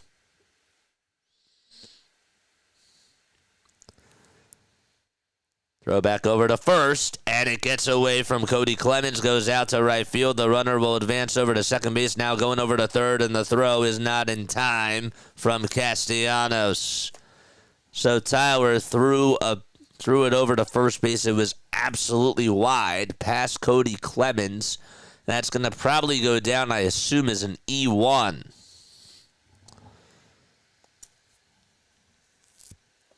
The throw was actually made by the second baseman. Honestly, it wasn't really even a bad throw. Clemens just did not get a glove down on it. 0-2 pitch with the runner at third. Line drive, and that's over the head of the shortstop Sosa in the center field, and a run's going to score, and that makes it 4-1 Baltimore. RBI single by Vimael Machin. So he had a home run in the second, and he gets an RBI single to drive in his second run today. So Hardcore says here, about the challenges. Here's my point. If you can get the pitch right, quote unquote, on demand, then just use it all the time. Stop with the extra delays. All right, the next pitch. Popped up, hit out over towards shortstop. Sosa battles with the sun, and he can't make the catch, and Soto is aboard over at first base. Sosa had the sunglasses and everything, and the glare just caught up to him. He tried to shield it with his glove, and then he could not catch it as the ball just popped out of the front part of it. And that'll put runners over at first and second. So, bad defense for the Phillies. And the Orioles trying to take advantage. Vavra up to bat again for the third time today. And the first pitch he sees is a strike. It's on the upper third of the zone. Phillies defense has had some issues. Again, I know it's spring training, but this has been a problem for the last couple of years. Next pitch, and it's a 1-1 count. Tyler with 19 total pitches in this inning, 13 strikes and 6 balls. 1-1. That's in the dirt for ball 2. Almost got away from Garrett Stubbs, but he kept it out in front of him as it bounced off of his chest pad. Don't forget to like and subscribe, folks. We got 33 likes, 39 concurrent viewers. Let's get to 50. Let's get to 50 likes, man. Don't forget, you're more than welcome to donate to the channel as well. The 2-1 delivery on the way, and that's inside for ball 3, and the count is now 3-1. Time do we start? 12:45 is when the stream started, right? It's been about an hour and a half. Okay. 3-1 pitch on the way. Ground ball hit over towards the first base side. Scooped up by Cody Clemens in the throw over to first. It was dug out by Tyler. He just got there, though, in the nick of time, and the inning finally comes to an end. The Orioles get a run back, though, and an RBI single by Vimayo Machin. That's his second run that he's driven in today. And the Phillies will head to the bottom of the fourth. They're down 4-1 against the Baltimore Orioles. Okay. All right, so as we go to the bottom of the fourth, I wanted to talk to you guys for just a few moments. All right, so I have some really cool things that are coming up this year, and I wanted to talk to you all about it. So I'm really like this year, we're gonna be taking off with baseball. Okay. Here's what we have planned so far. So we're doing the Tokyo opener. Right, we're doing the Tokyo series. That's on March 17th and March 18th. That's the Dodgers versus the Cubs. It's at 9 a.m. Okay, we're covering that. We're also going to be doing more collabs with people, with other baseball content creators for the MLB draft. And we're also going to be doing it for the, not for the All-Star game, for the draft and for the trade deadline. I'm also doing Sunday Night Baseball this year. I'm going to try to do as many Sunday Night Baseball games as I can. Obviously, we won't be able to do every single one of them, but I really want to try to get more baseball fans onto this channel, and I want to continue the push. Okay? So I am going to be doing Sunday Night Baseball for the most part, and try to do it every single week.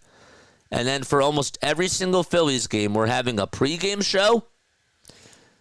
We'll be on like 25 minutes before first pitch, and we'll be doing a little pregame show. And then after every game, we're doing a postgame show, and we're getting callers. Okay? We'll be doing a postgame show, and we'll be getting people to call on in to Discord. I'm also trying to get a phone set up through Google, the Google App Store, and I'm in the works of doing that. So there's a lot of cool things coming up this year, and I want you all to really be a part of this. Now, obviously, some days we're not going to be able to do a post-game show because of Sixers, because of Eagles, and whatnot, and I will give you all a heads up on that. But really awesome things coming up this year, and I again, like year 3 of doing this, want this thing to explode. So, no balls, 1 strike. There's a pitch on the way, and that is swung on and missed. So I am doing Sunday Night Baseball. I am doing pregame and postgame shows, and we'll be taking Discord calls and phone calls as well during the postgame shows, which will be really cool. You guys can come on and give me your thoughts about the Phillies. 0-2 pitch. And that's on the outside edge for strike 3. So Young, who just comes on in to pitch for Baltimore, strikes out the first batter that he sees. There's Brandon Young.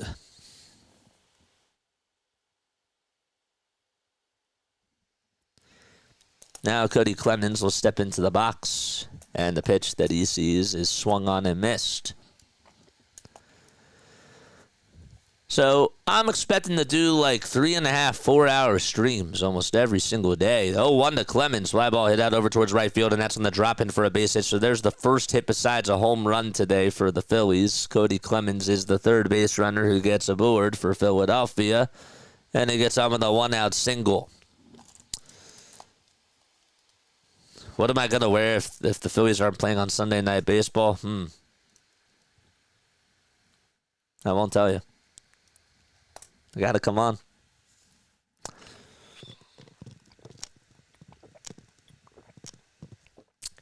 Got to come on. Oh, no one told me this, but I'm covering the outs and the pitch count on the vertical. Well, I wish y'all would have. For those of you that are on there, I wish I would have known.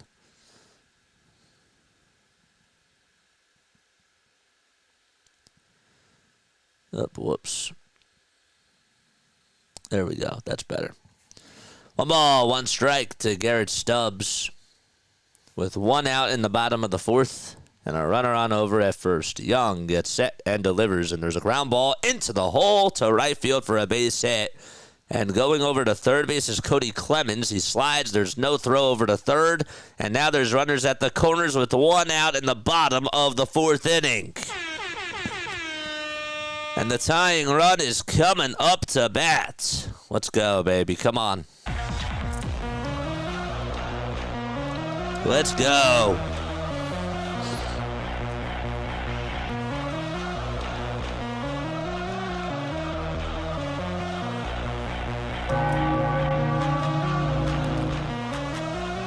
Oh, let's go.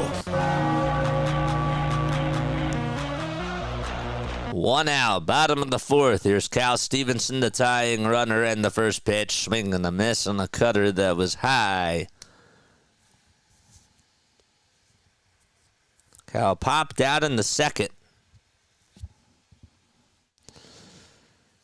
Clemens at 3rd. At first base, it's Stubbs. 0-1 pitch to Cal. Swing and a miss again.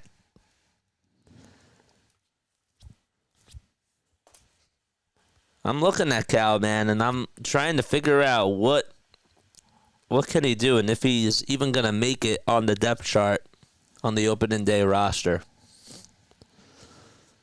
The ball is 2 strikes to Stevenson, and the 0-2 pitch. Oh, that was close, but it's called a ball.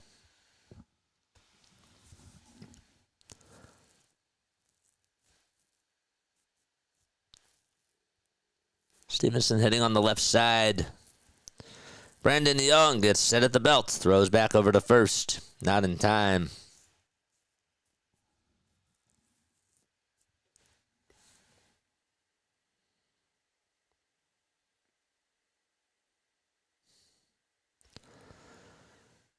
Athletics also moved from Oakland to West Sacramento, California.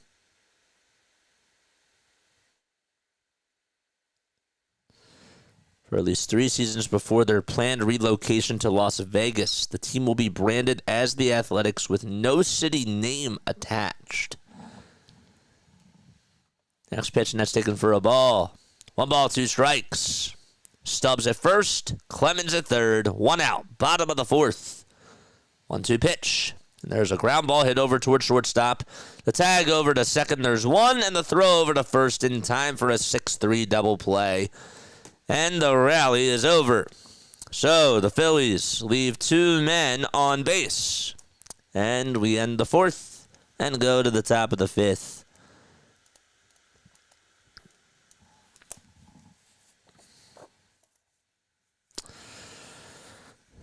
Too bad. Write that down as a note. 6-3 double play by Cal.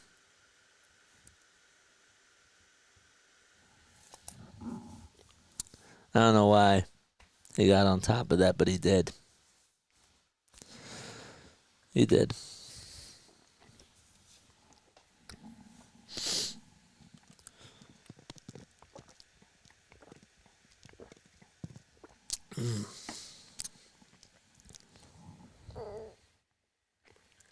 Stephen Vogel's dream finally came true, says Baseball History Nut.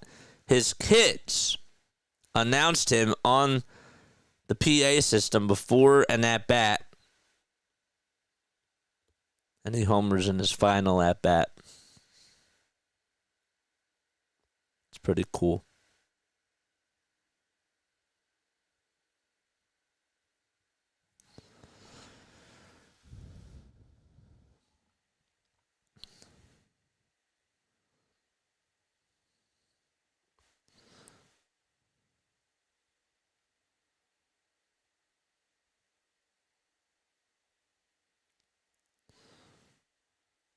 Our defense needs to get better, man.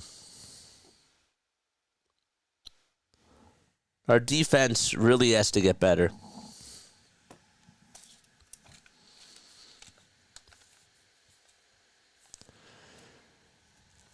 I know it's spring training, but this has been a problem for years.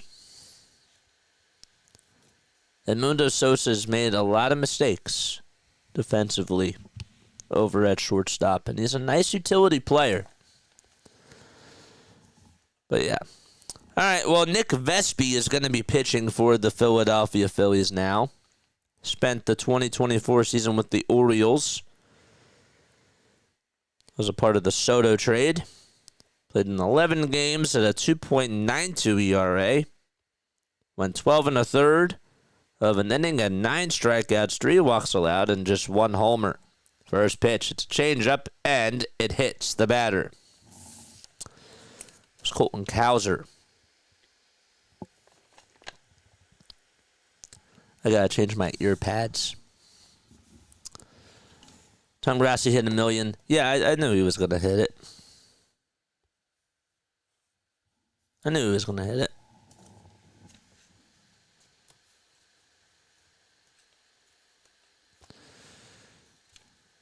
Doesn't surprise me. I figured it was going to be today. Rivera, first pitch that he sees is a slider that is low.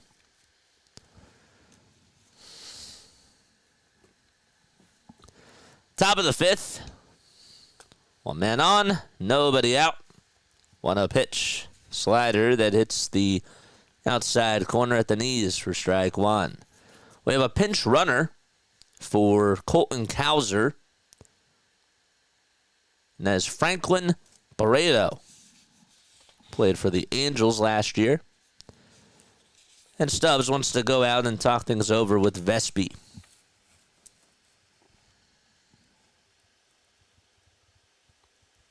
And these scorecards get pretty messy during spring training. Tigers lead 3-0 against the Yankees in the top of the 5th with 2 runners in scoring position. You got the Astros taking on the Cardinals. It's 2-2 in the top of the 5th with 2 outs and 2 runners on.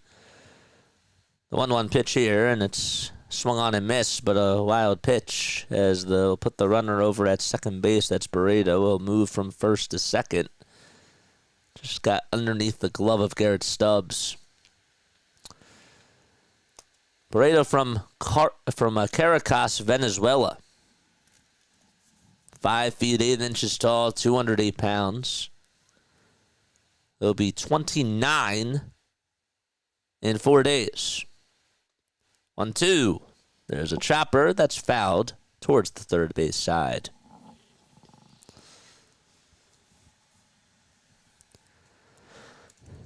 Rivera in the box has struck out, and he is lined out as well. Lined out to center field. What's up, Snow? How are you, my friend? 1-2 delivery. There's a fly ball hit out over towards the left center field gap, and that's going to bloop in there for a base hit. And so Barreto's going to round third, and he'll come on in to score, and it's an RBI bloop single by Emmanuel Rivera, who has been a Phillies destroyer ever since he was on the Arizona Diamondbacks back in 2023. And he does it once again. And the ball game, it's now 5-1 Baltimore. Vespi. Not a good start for him. 5-1, top of the fifth with a runner on over at first. I think we have another pinch runner on in there for the Orioles. For Emmanuel Rivera. 0-1. And it's chopped foul. Heston Kierstad is up to bat. And he's behind in the count, 0-2. Heston struck out and grounded out. We got 37 people watching. If you guys enjoy this, I encourage you all to check out my Sixers content and the Eagles content that we do as well. 0-2, swing and a miss. So Kierstad strikes out for the second time today. Struck out in the first and is struck out in the fifth.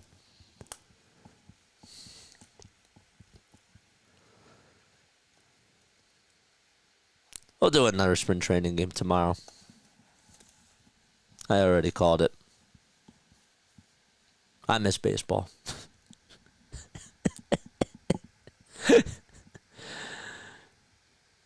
Kobe Mayo batting on the right side is up to bat. Very good power hitter for them. Had a 2-run single to put the Orioles on the board. No balls, 1 strike. Didn't have a lot of success last year when he was called up to the big leagues, but there's a lot of potential. 0-1. That's high and inside for a ball.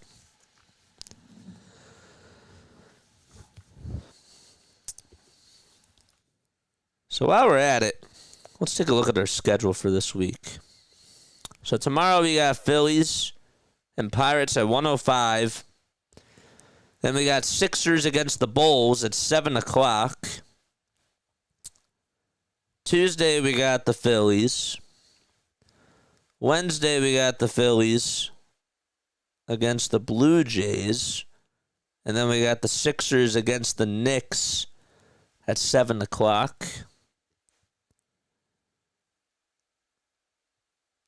And Thursday we have the day off.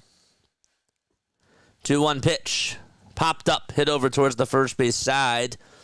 And Cody Clemens will get under it, and he'll make the catch for out number 2. Friday, I'm off too. Thursday. Thursday, I'll be on for the Phillies game. Friday, I'm off. Saturday afternoon, I'm off. And I'll be back Saturday night for the Golden State Warriors Sixers game at 8:30. And then Sunday, we got another Phillies game. The pitch. Line drive, base hit into right field for Sam Basallo. And that'll put runners at first and second base.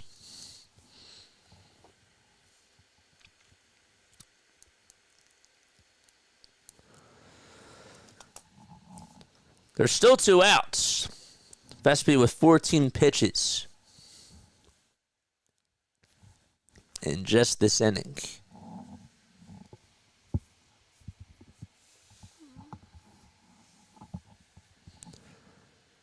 First pitch to Gordon, and that's inside for a ball.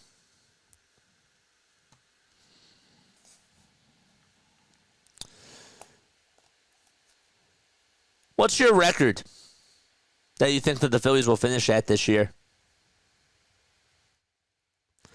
On a pitch, ground ball hit over towards the first base side. Clemens, did he tag the runner? He did. He tagged Gordon. The ball was fair, and Gordon is out. And there's out number 3. Another run on an RBI single by Emmanuel Rivera. And we go to the bottom of the 5th. 5-1 Baltimore.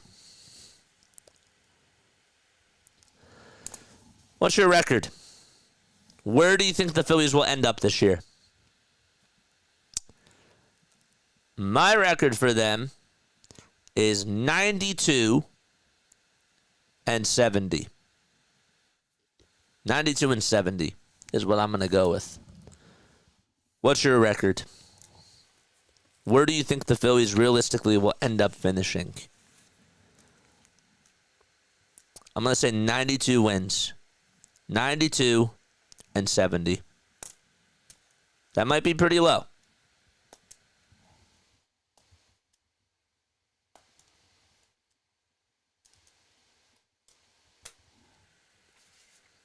What's your record?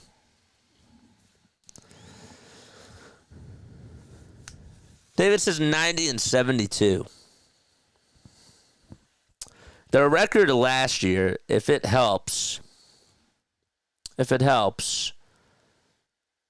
look at their standings from last year. So last year, they were 95 and 67. They should have gotten over 100. In 2023, they were 90 and 72. And in 2022, they were 87 and 75.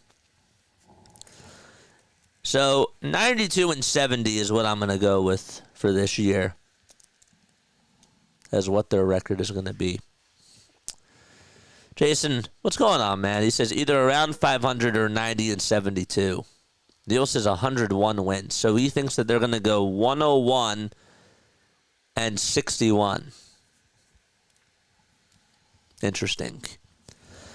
Max, what's up, Max? What is up, Max? How are you, my friend? What is good? Guys, go subscribe to Max Coverage TV for all Yankees. That's what he does. Buddy Kennedy up to bat. First pitch he sees is in there for strike one. It's on the upper third of the zone. My guy, dude, what's going on, bro? Oh, I'm so happy to see you. Every time he comes on, it puts a big smile on my face, man. 0-2 pitch to Buddy Kennedy. Takes a little whack at it, but he pops it up over towards the first base side, and the catch is made in foul ground by the first baseman for Baltimore. We have some new substitutions. I wanted to make sure that we got that out of the way. Over at first base, they got Creed Willems. Creed Willems. One out. And the pitch. That's low and outside for a ball. Corners here. What's up, JJ and chat? We're back, baby. Yes, sir. We're back. We haven't left. I've been covering the Sixers and the Eagles, but the Phillies are back. Yes. Arroyo is up to bat. 1 ball, no strikes, and the next pitch is low for ball 2.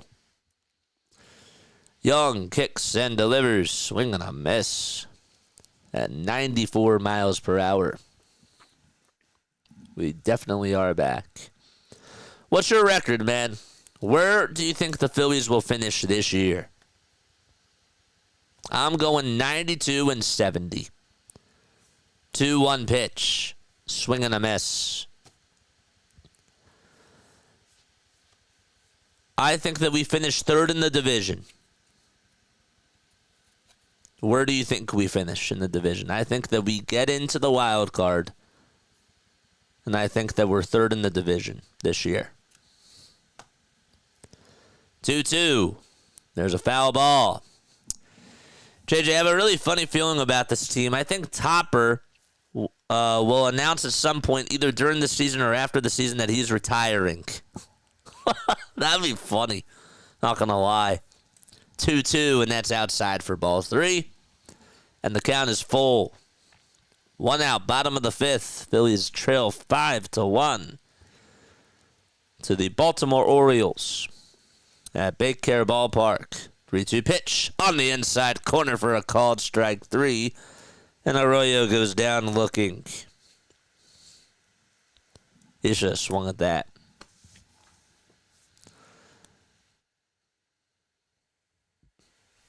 Absolutely should have swung at that pitch.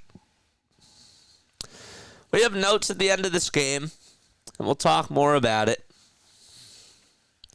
Kyle Schwarber's up to bat. First pitch he sees is a cutter that's outside, and he's ahead in the count 1-0. David says he thinks that we finished third in the division. I think that the Mets get 97 wins. The Braves will get 100. They'll get 104. Around that ballpark. The Mets get 97. The Braves get 104 if they can stay healthy. I know. I get it.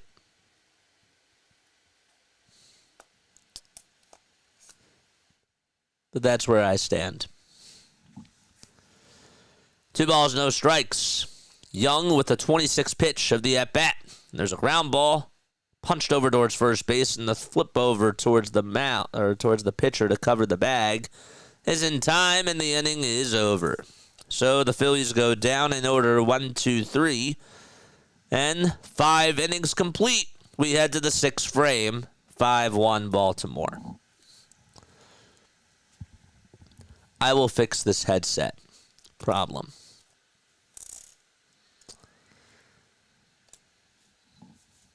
They did challenge, I forgot to mention this, that they did challenge the automated strike system, and it was overturned as a strike. I always forget that that's like a new thing now.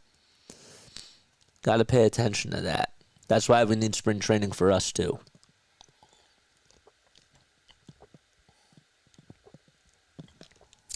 Good call, Jason. Literally, you were thinking the same thing that I was. I was like, well, probably should have said something there. Hit the thumbs up button, subscribe to the channel, and turn on the bell icons. We got 40 people tuning on in. I am excited for opening day, folks.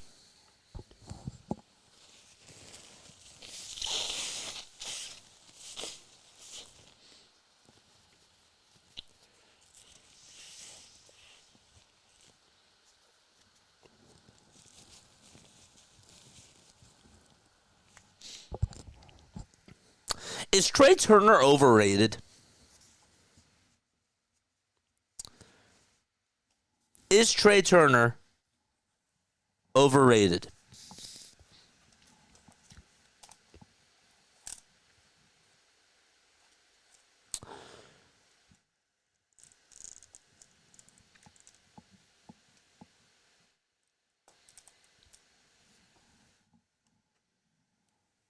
Yes or no?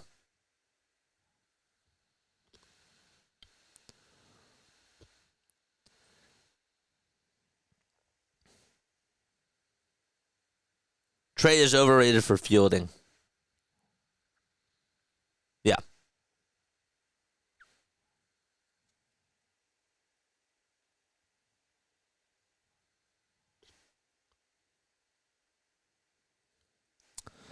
So just to explain again, the ABS challenge rules, this is what happens. So you get 2 challenges per team.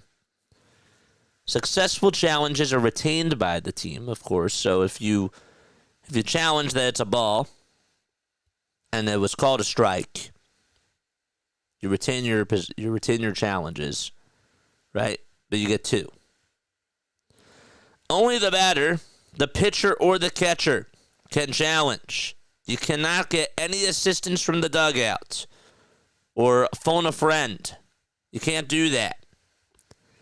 And the challenges have to be made immediately after the call. Pitch on the way, line drive, hit out towards the right center field gap, and it's going to go all the way over towards the wall. And McMillan, who comes on in to pitch for the Phillies, allows on the very first pitch, it's a double. Now towards right center field. What's up, Corey? How are you? Another great year of baseball. Yes, sir. What's up, man?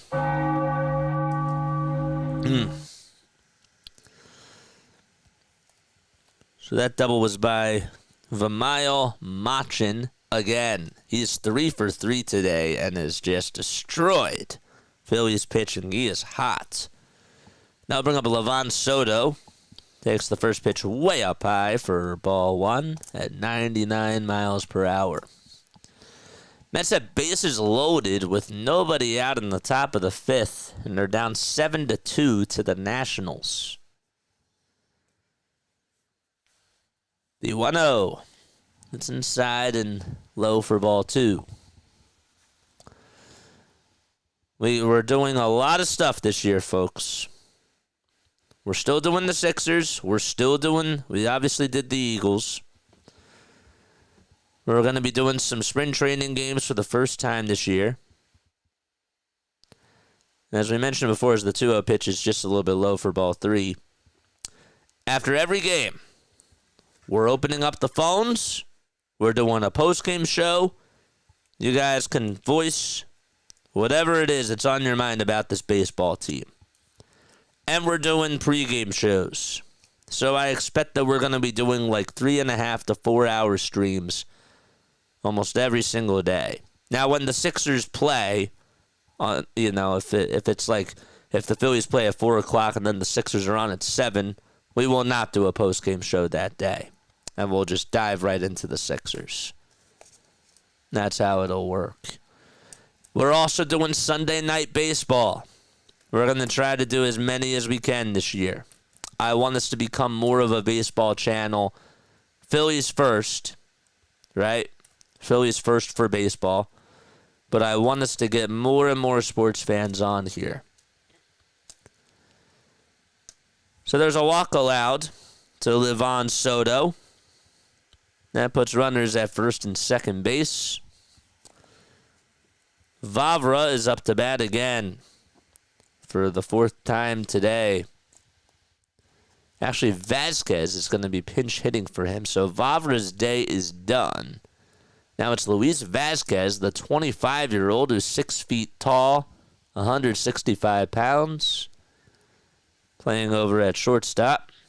And the 1-0 pitch on the way, and there's a line drive hit over towards right field. It's going to be caught, though, by the right fielder, Castellanos, and there's out number 1. Luis Vasquez. I'm ready for this thing to get messy.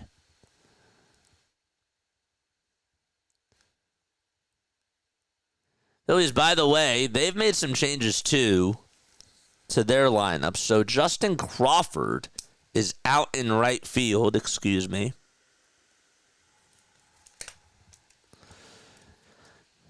You got Mercado out in center.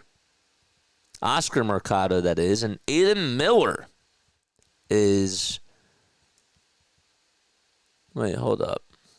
Yeah, Aiden Miller is over at shortstop. The ball is 1 strike. I have to go to the race. Oh, boy. Have fun, man. Tell CeeLo I said hi. Thank you so much for stopping by, John. I appreciate you, man. No balls. 1 strike. 1 out. Top of the 6th.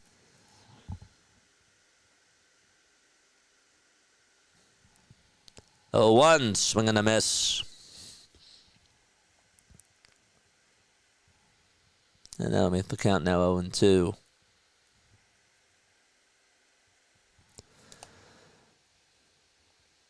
At first base now for the Phillies is Carson Taylor. Played for the Dodgers. That'll make the count now 1-2 as the next pitch is fouled away.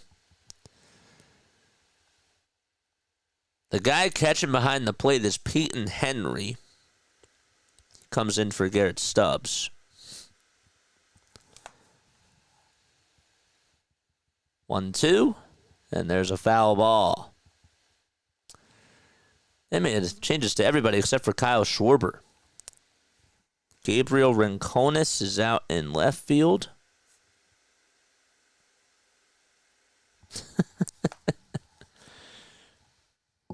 One ball, 2 strikes. McMillan kicks and delivers, and the pitch is fouled away. In case you're wondering about McMillan, that's John McMillan. He is a lefty. He actually hits lefty, he throws righty. So he's a right-handed pitcher from Lufkin, Texas. 27 years old. Played for the Royals and for the Marlins. And he throws a cutter that's in the dirt, but swung on and missed for out number 2. Yes.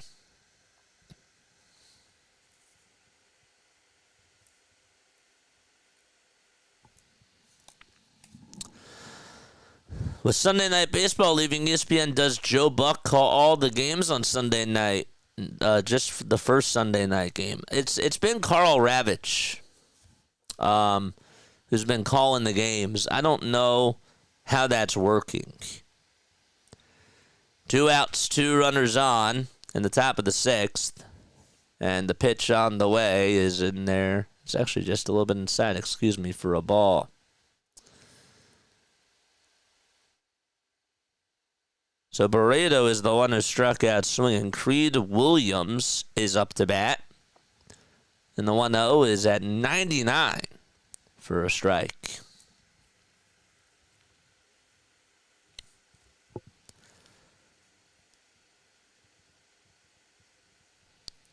One pitch on the way, swing and a miss.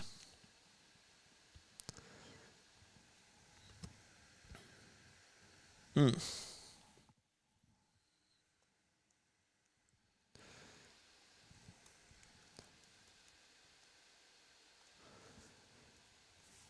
1-2 pitch. Popped up over towards the middle infield. And the second baseman, Kemp, gets under it.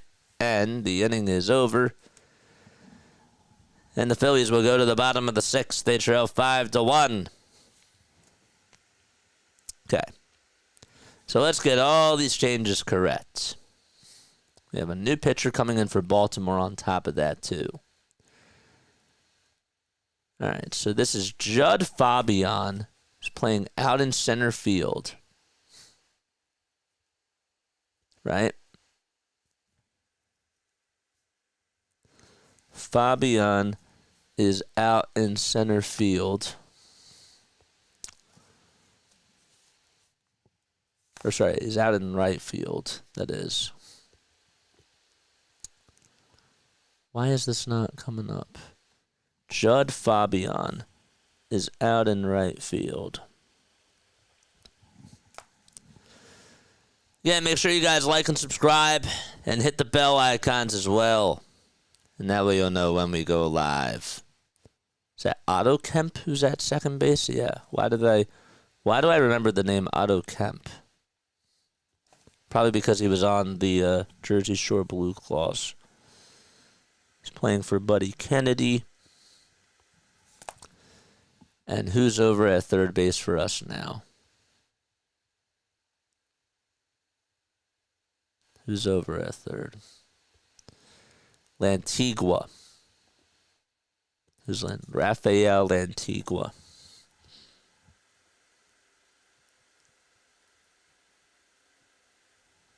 Okay. And then for Baltimore,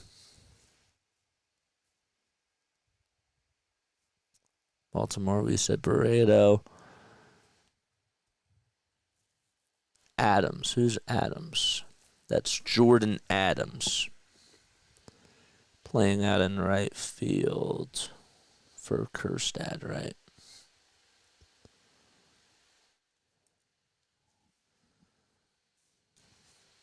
Oh, no, he's out in center field. Jordan Adams. All right.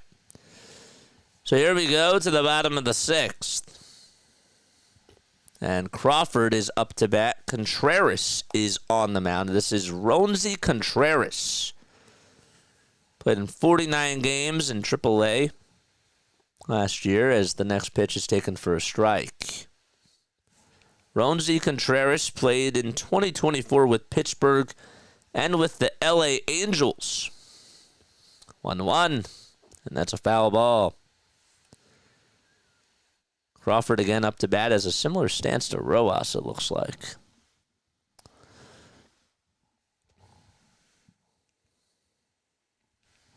One ball, 2 strikes. We're in the bottom of the 6th inning. And the 1-2 pitch to Crawford. Ground ball chopped over towards third base, and the throw across the diamond is in time by Jackson, who subs on end for Machin. And there's one away. It's Jeremiah Jackson.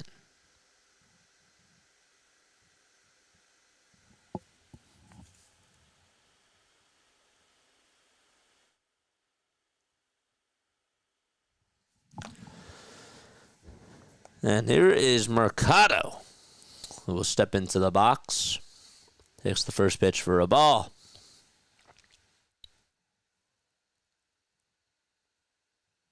One ball, no strikes. And the pitch, and there's a strike called. Alex Bregman today is 3 for 3. On one pitch on the way. Line drive it out over towards right field, but it'll be caught by the right fielder for out number 2. That's Fabian, who's there at the right time to make the catch.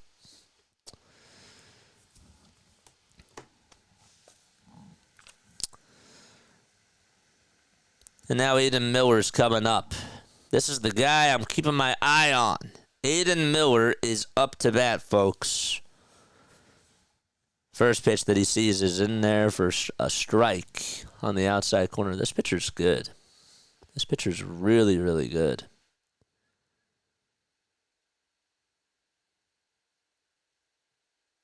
Next pitch. There's strike 2.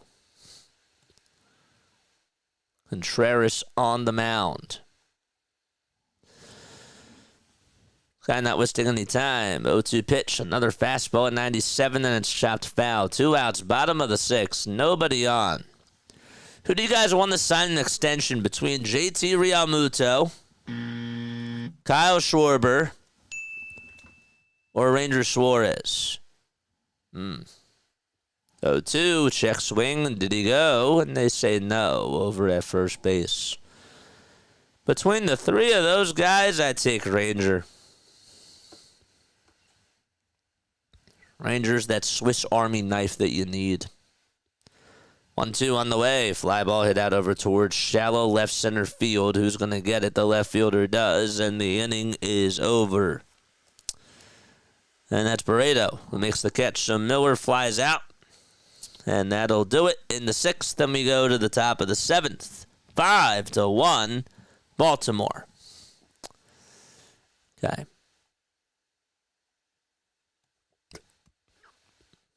Over at shortstop, we got Anthony Servideo. Anthony Servideo.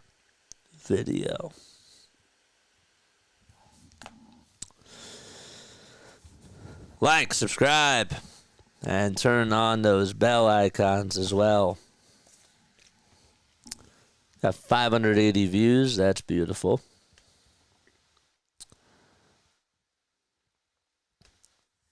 Let's get to 50 likes. Come on, folks. Today we're just chilling. We're just chilling today.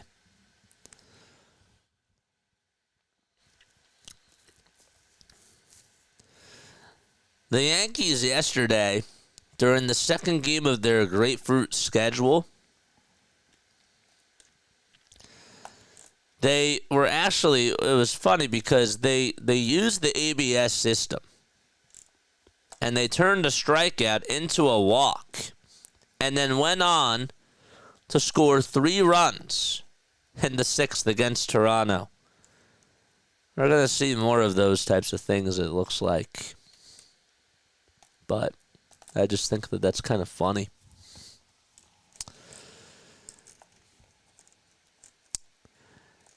Is Alec Bohm going to be on the Philadelphia Phillies by the trade deadline? Will Alec Bohm still be a Philly by the trade deadline? Is the question that I have for you guys. I'm going to say yes. I think he stays. Do I want him to stay? That's another question. But I think he'll stay. I do. This is a big year for Bohm. Like, no excuses. 1 ball, no strikes, and the next pitch, and that's taken for ball 2. No more mental mistakes, man. He doesn't have I mean, none of that extra stuff. I don't want any of that. 2-0 pitch. And that's low and outside for a ball.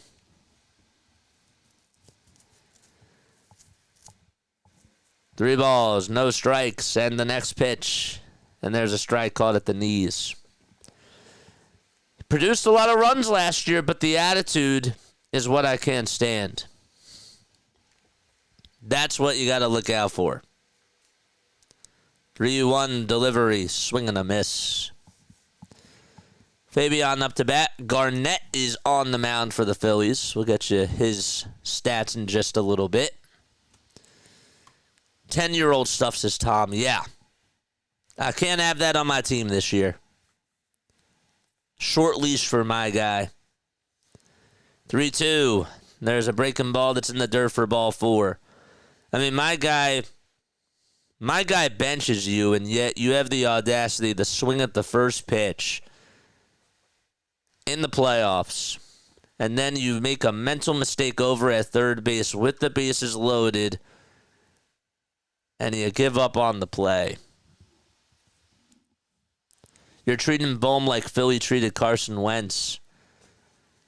Hey, man. My man gave up during...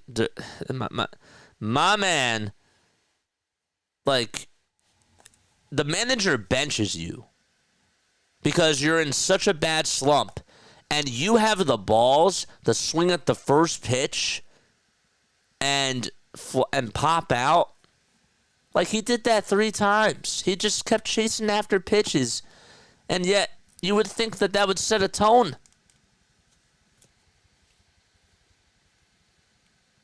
The ball is 1 strike, and the pitch to Beavers is in there for a strike.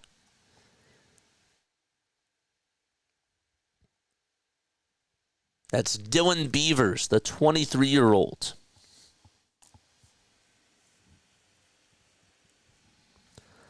The ball is 2 strikes. The 0-2 pitch, and that's low for a ball. I agree with you on the manager. I agree with you about Rob Thompson. But was it Rob Thompson's fault that Alec Bohm bobbled the ball over at third base with the bases loaded against the Mets in game 4? That's not Rob Thompson's fault. That's on Bohm. Was it Rob's fault that Bohm went 0 for 30? What was it, 0 for 32 during that final stretch? That's on Bohm. 1-2 pitch. And there's a foul ball hit over towards the left field side and out of play. I'm with you, though, that Rob had a lot of mistakes. I still can't understand why they put Jeff Hoffman in that situation with bases loaded. I mean, that was ridiculous.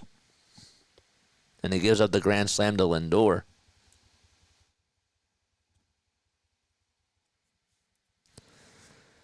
One, 2. And there's a breaking ball that's in the dirt for ball 2. And the count is now 2-2.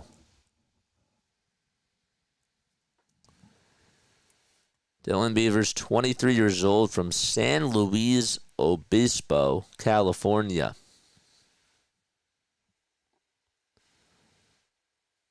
There's Rob on the broadcast. I probably should record this, man. 2-2 pitch. And that's low for a ball. The count is now 3-2. The Mets make it worse. Oh, absolutely. 3-2 pitch. And that's outside for ball 4. I don't forget how bad Rob was as a leader last year. Rob didn't make any changes to the lineup.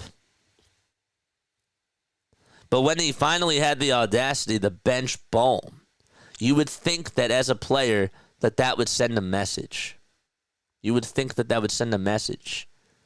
And he pops out on the first pitch. He swings at the pitch. It's not even down the middle. And he just jogs back over to the dugout like it's nothing. As a player, that's on you. You got to be held accountable for that, man.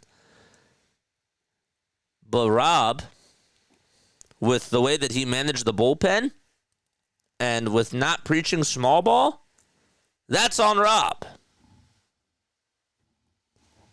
That's on Rob, too. Absolutely. There's a wild pitch. And that'll put runners over at second and third with nobody out. 0-1 delivery, swing and a miss.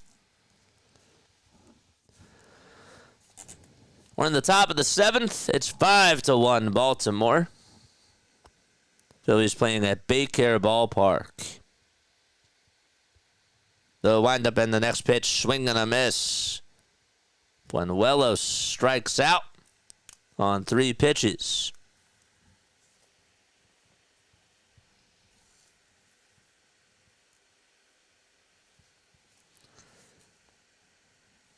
And there is an out. Buenuelos is in there for what? Basallo? Buenuelos. 1 out, top of the 7th. And now it's Adams who's up to bat.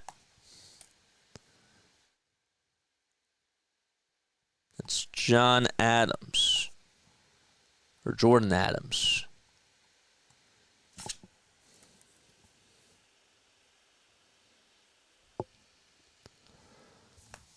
Two balls, no strikes. And the next pitch. And that is down low for ball 3.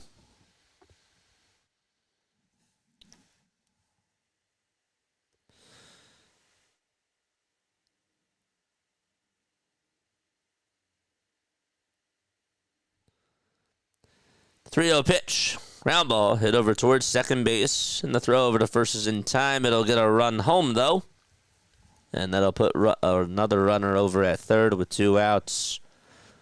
So Jordan Adams gets an RBI ground out. And Jeremiah Jackson is due up next. Time is at 2:58 p.m. Eastern Time.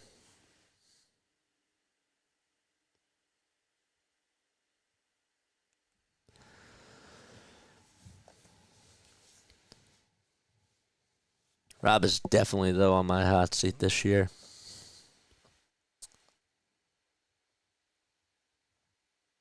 1-0 pitch. And that pitch is in there for, actually inside for a ball. Servideo is in the box, hitting over on the left side. It's 3 o'clock. How long has this stream been? 2 hours, 27 minutes. All right. 2-0, and there's a ground ball that's fouled. There's definitely some things that I'm noting in this game so far from some of these players that I would like to talk about. 2-1 delivery, swing and a miss.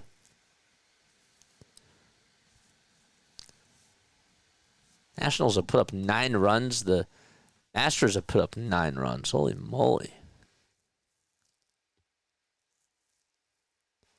2-2 pitch.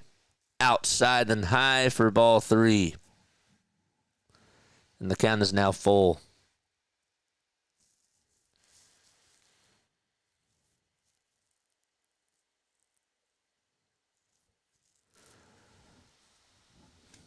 The next pitch. Fouled back over towards the screen.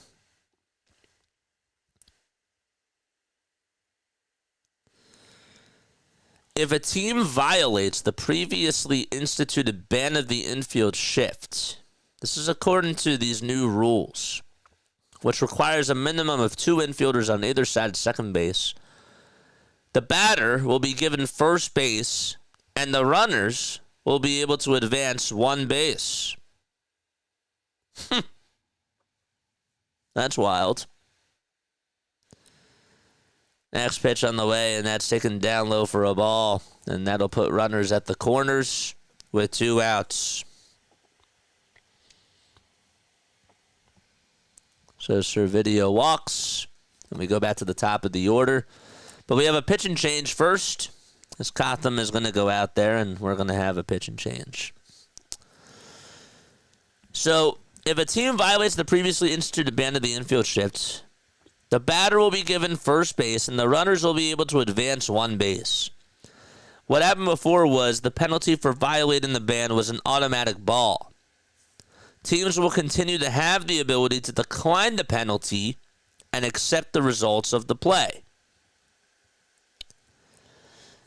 So that's one rule change. The other one is that replay review will now be able to check whether or not a player overruns second or third and call them out for abandonment, even if that was not the subject of the original review. Oh, hardcore. I said that I blamed Rob too.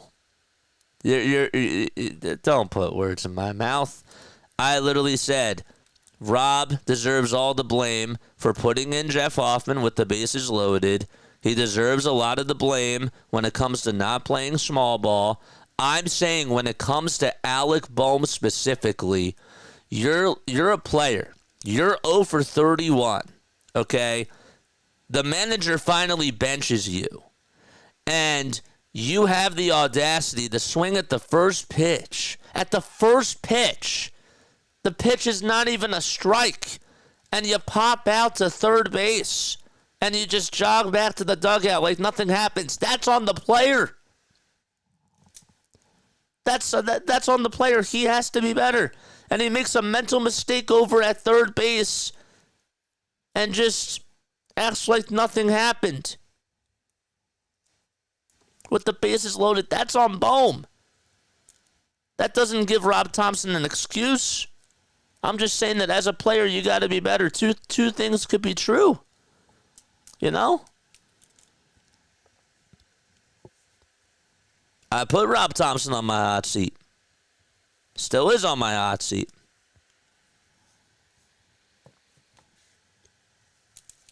But that's where I am. The pitch on the way. Ground ball hit over towards shortstop, and there's the tag over at second base, and one pitch, and that's it. So Jackson grounds out into a fielder's choice, and we go to the bottom of the seventh. He was to blame since June, and Dombrowski needs to go, and this team hasn't done anything to improve this team this year. Agreed. And this is why I think we are third in the division this season. I agree with that too. I agree with that too. There's no disagreement there. Where we disagree on, though, is Alec Bohm. That's where we disagree on.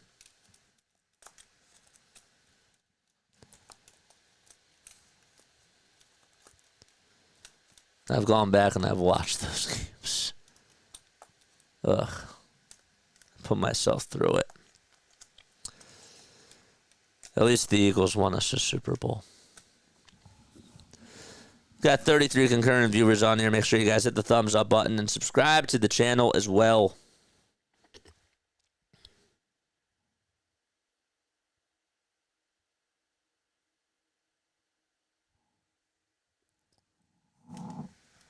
Support your boy. Don't bury him like Wentz. Ugh. Look, man, I'll give it till trade deadline. I'll give it till trade deadline, man.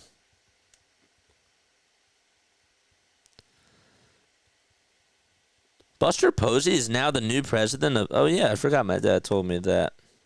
He is. He's now the new president of baseball ops for the San Francisco Giants. Holy moly. Grady Sizemore is an interim manager for the Chicago White Sox. Guys, remember Grady Sizemore? And they got Will Venable as the new manager for the White Sox. Dylan Coleman is going to be pitching for the Baltimore Orioles. I remember when Grady Sizemore was in the league, he had so much power. He just always got hurt, man. Bottom of the seventh. Nobody on. And Crawford is up and takes the first pitch down low. On the Paul Owens Award back in 2024, 1-0 pitch to Crawford. Line drive, base hit into left field. And he's thinking about going to second, but he'll just stay put over at first as he pumps the brakes.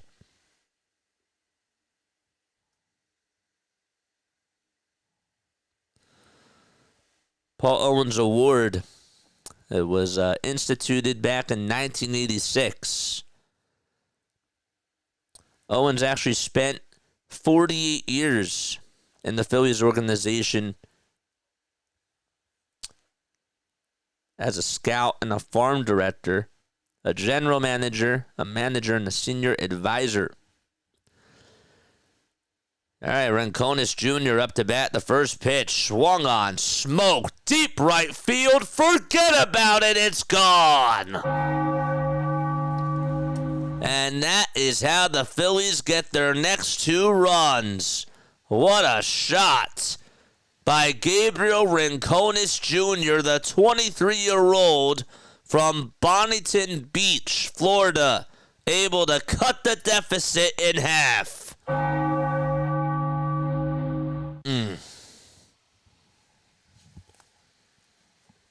He crushed that thing. Holy cow. Oof.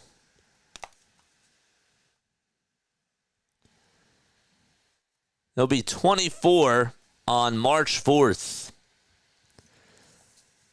Next pitch, it's to Otto Kemp, and it's swung on and missed.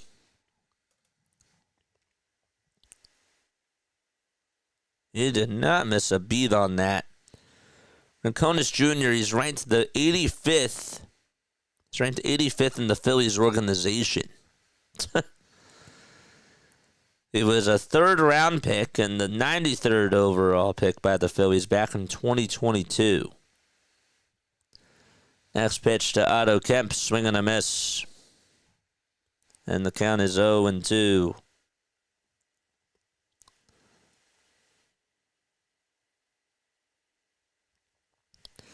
Made himself a name in the fall league, that's for sure. Otto Kemp. 0-2 pitch. Swing and a miss. And there's one away in the bottom of the 7th.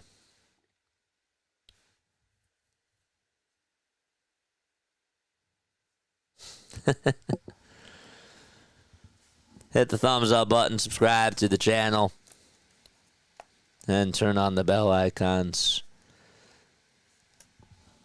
Let's get to 50 likes. We're at 44, folks. Next pitch, swing and a miss. Are we at the 2.5 hour mark streaming-wise? Okay, not bad. 1 out, bottom of the 7th, nobody on. 0-1 pitch. There's a strike. It's from Lantigua. Throws a cutter at 91 miles per hour. Rafael Lantigua played at Buffalo in AAA last year for Toronto. Hit .265. And the next pitch, and that is low for a ball.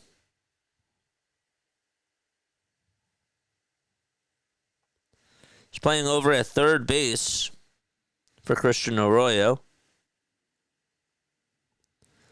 1-2.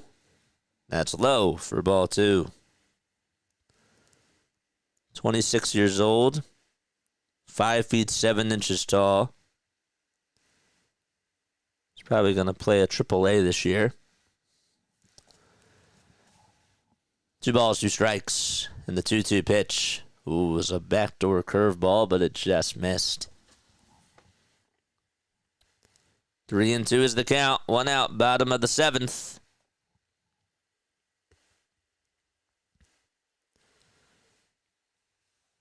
And the payoff pitch from Coleman outside for ball 4. And so, the tying run, the potential tying run is on deck. Or sorry, in the hole. No, technically it's on deck now. Hey, D, it's spring training. Why are we losing again? So that'll bring up the top of the order, and the first pitch is low and inside, and it gets away from the catcher, and moving up over to second base is Rafael Antigua. Thank God, Larry. Where's Larry? Larry's not here. Probably meant to say Mike.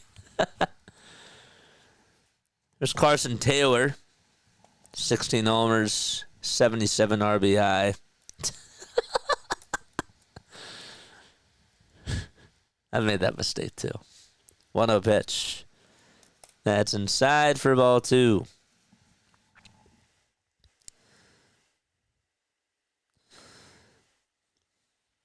I think that Rincones Jr. could be a good pro one day. I do. Taylor up to bat. 2 balls, no strikes. And the next pitch he sees is a sinker that's right down the pike for strike 1. Kevin Pillar just went to the Texas Rangers. He put off his retirement and signed a minor league deal with Texas. 2-1. That's low for ball 3.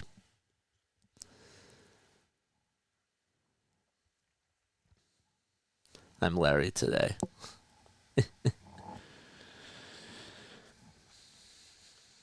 Astros are slaughtering the Cardinals 11-5. 3-1 pitch on the way. That misses inside, and the tying run is coming up to bat just like that. Okay. Let's go.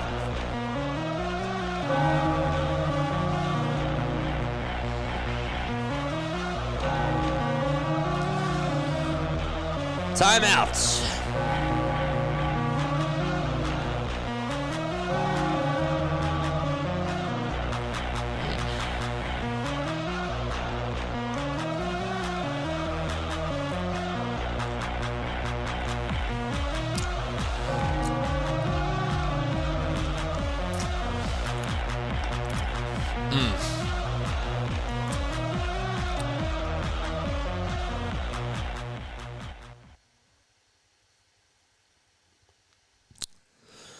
All right. Another pitcher warming up in the Baltimore Orioles bullpen. Tying run is up to bat. And it's McIntosh who is up. 1 out. Runners at first and second. First pitch. It's a sinker that swung on and missed. All good, Larry.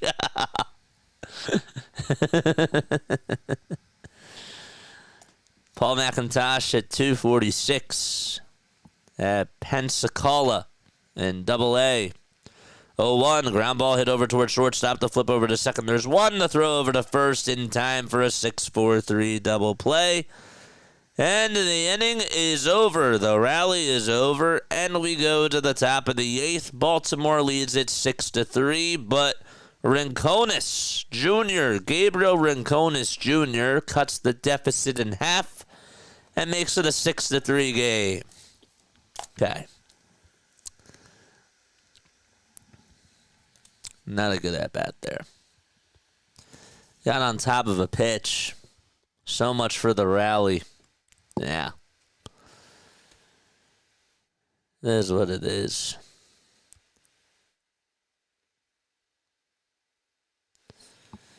If that was Schwarber, he would have probably tied the game. Cut that guy today. Opening day. That's Rob's fault, right? No, I'm kidding. I'm kidding. I'm just joking.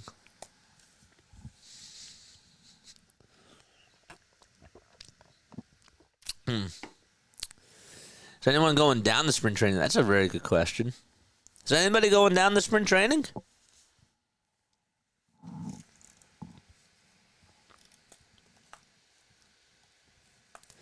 I'm not. I probably should. Next year I will. Next year I think I'll have the funds to do it. We'll get you some content next year for spring training. I blame that Rob on everything. Nah, I'm just messing with you. Go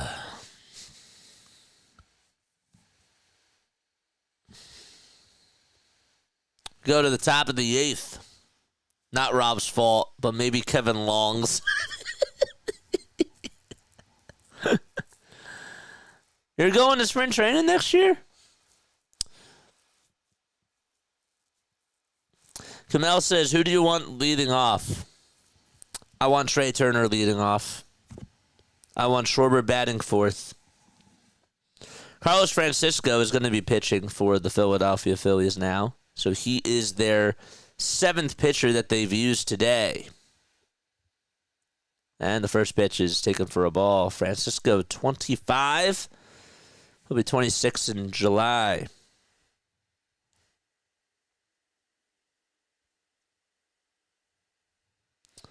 One ball, no strikes. And the pitch, and that's inside for ball 2. We can blame Larry for that. That's true. That's true, we could. I want to go on over signs. Francisco, born in Bayamon, Puerto Rico. There's a problem with one of the pitch comm devices. Drafted in round number 28. Taken as the 840th overall pick back in 2019. Last year he pitched in 41 games at a 3-4 record and a 5.17 ERA.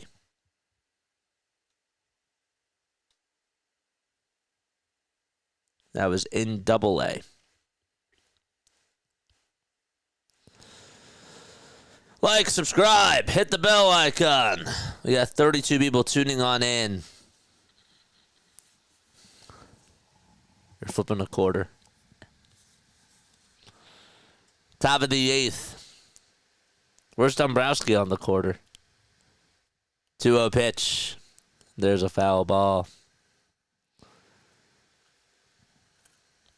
I'll be at the March 21st, the 23rd, and the 24th games. Ooh. That is so sick. Send us picks. 2-1. And there's a strike. Mets are getting absolutely crushed today in one of their games, 10-3. The 2-2. That's inside and low for ball 3.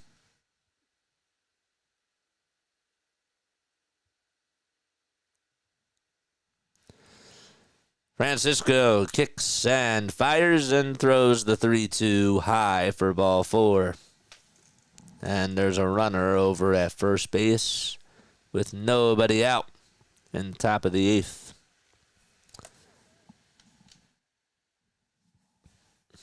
Will do.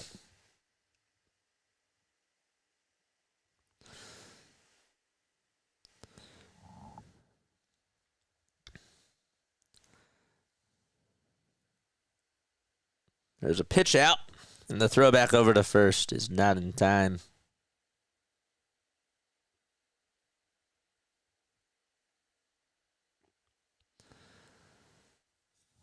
Carlos went to Hillsborough College in Florida.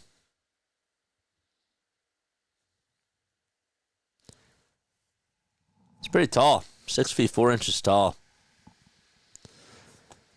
1-0 pitch. That's outside. And the count is 2-0. Since the Sixers suck, I'm trying to learn more about baseball. That's one way to do it.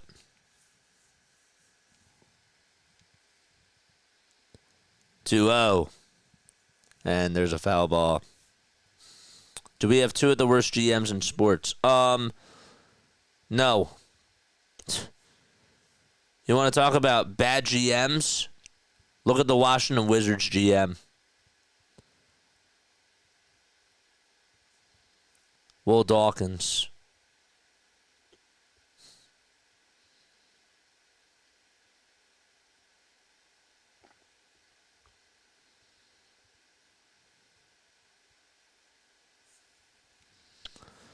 Two balls, two strikes, and the next pitch, swing and a miss. And the throw over to second base is in time as well. Good pop time by the catcher, Peyton Hero. I think that's how you say his name, and there's two outs. Also, Billy Bean is another one. No, it's okay. I know. Guys, we could have Billy Bean as our GM. How great would that be? How great would that be right now? The pitch. That's taken for a strike. I'm talking about now. The ball is one strike. 0-1 pitch. And that is chopped foul.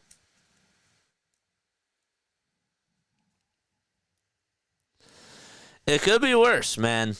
That's all I'm saying. It could be a lot better, but it could be a lot worse.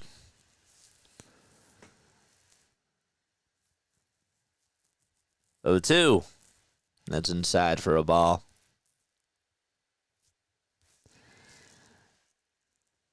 Yep.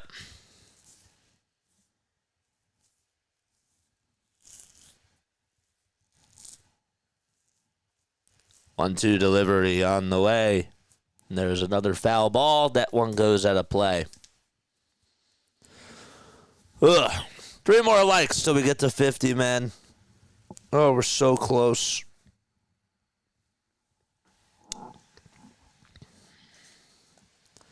Kyle Brinovich is warming up in the Baltimore Orioles bullpen. 1-2 delivery. It's popped up, hit over towards the third base side in foul territory. And the third baseman gets under it and will make the catch. That is Rafael Antigua. And the inning is over. Bottom of the 8th coming on up. Phillies down 6-3 to the O's.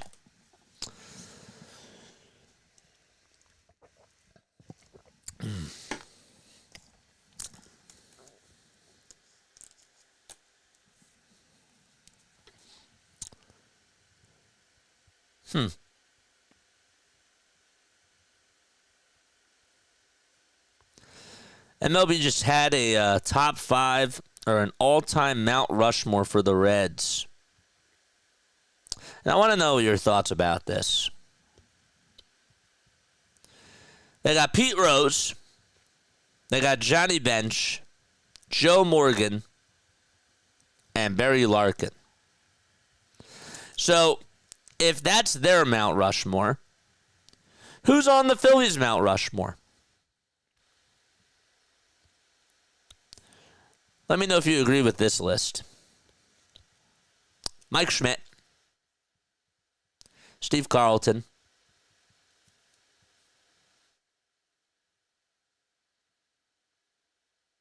is it too premature to put Bryce Harper up there? I think it is. I would say Pete Rose. But who would be the fourth? Who'd be the fourth? Who's on your Phillies Mount Rushmore? Undisputed Mike Schmidt is number 1. Howard over Harper? That's a hot take.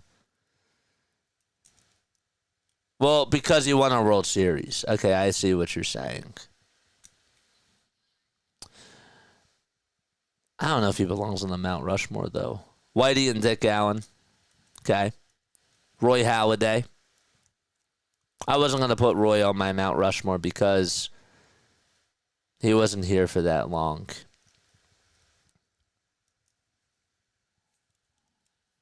But that's me.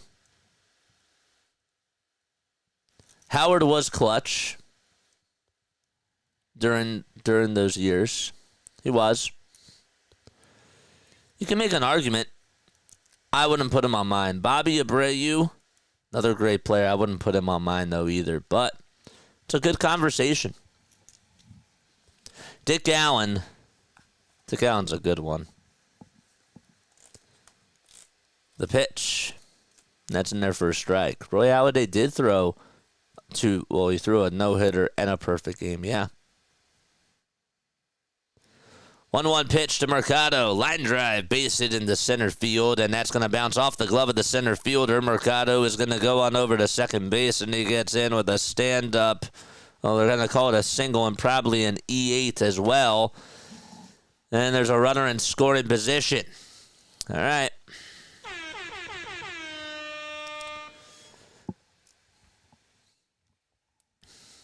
I love what you do. I appreciate it, man. Today we're just getting back into the swing of things. You know, we're riding the bike. We're getting back on.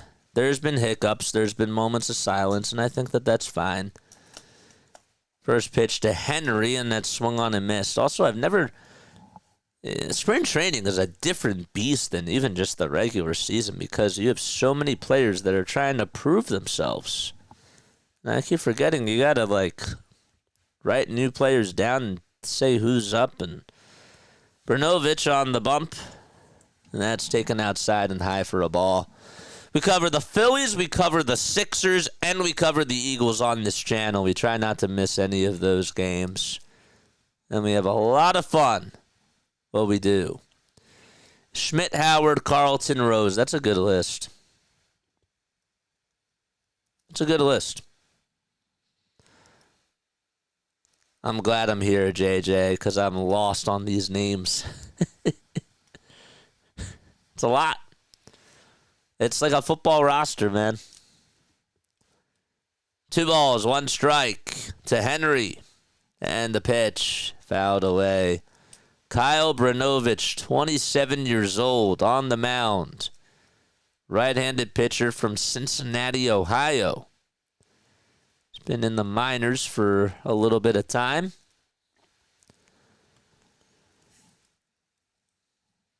Two-two delivery outside for ball 3.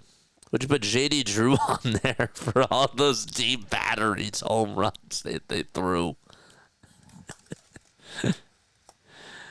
They got me there. That was funny. 3 balls, 2 strikes. Bottom of the 8th. A runner over at second base. Payoff pitch on the way. Outside again for ball 4. And the tying run is coming up.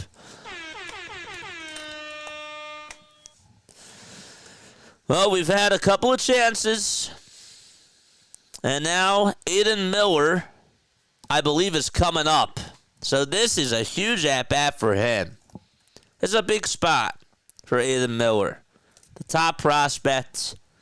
One of the top prospects in the Phillies system. Gio,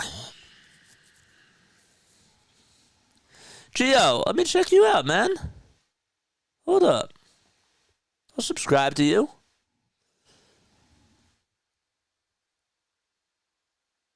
I got you, Gio. I got you, man. First pitch, and it's taken for a ball.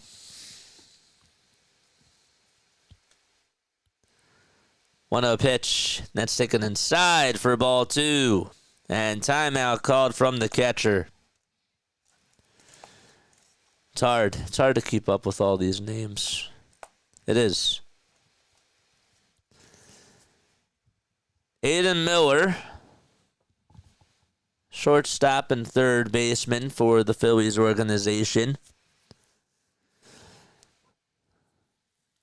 2 balls, no strikes. Did Alex Ovechkin get another hat trick today? Did he just get another hat trick? He did. 29 goals for Ovi. 2-0 pitch. And that swung on and missed. Holy cow.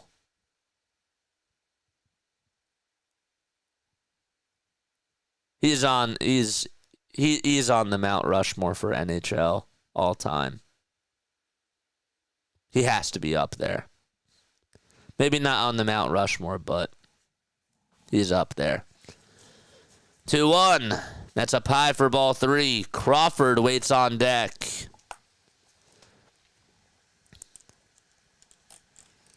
Three balls, 1 strike, and the next pitch popped up. It's a foul ball, and it goes out of play.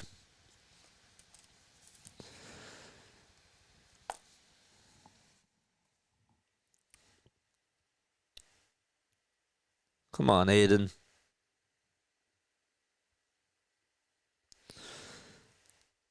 Just 20 years old. Brnovich gets the signs. The payoff pitch to Miller. Fly ball hit out over towards shallow right field. The second baseman gets under it on the grass, and they'll make the catch. And Miller pops out. And there is out number 1. I wanted Miller to crush that thing.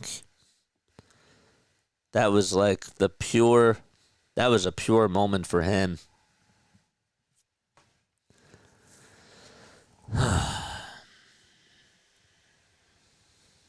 Now it's Justin Crawford coming up to bat.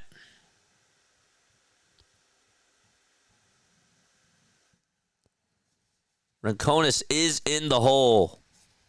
First pitch to Crawford, way outside. It's changeup at 85. And it misses badly for ball 1. Crawford singled in the 7th and scored a run as well. Brnovich kicks, delivers, swing and a miss. Oof.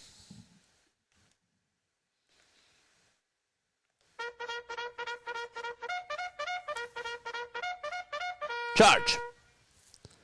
1-1. Foul ball. The Knicks are now 0-7 against top 3 teams in the NBA. They just lost again to the Boston Celtics.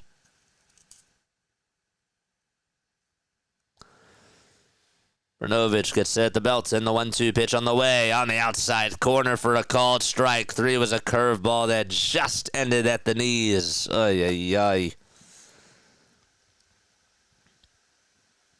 Sit down.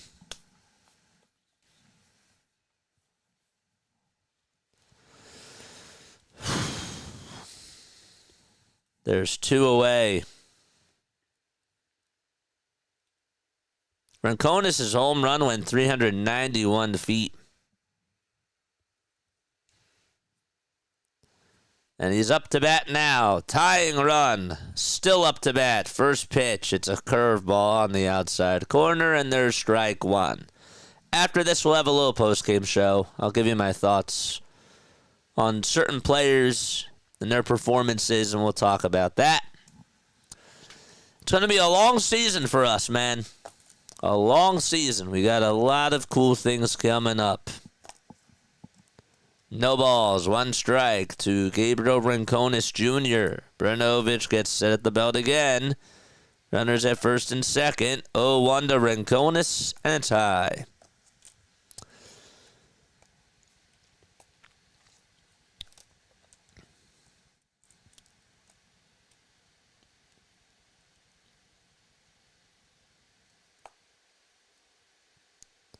The 1-1. That's outside, not by much for ball 2. Now, is the ABS system going to be used during the regular season too, or is it just a spring training thing for now? Can somebody confirm that for me? 2-1 pitch. Fly ball hit over towards center field, and it'll be caught for out number 3. Didn't even get to the warning track, but the inning is over. And so the Phillies leave 2 more guys on base, and we go to the top of the 9th. Orioles have a 6-3 lead.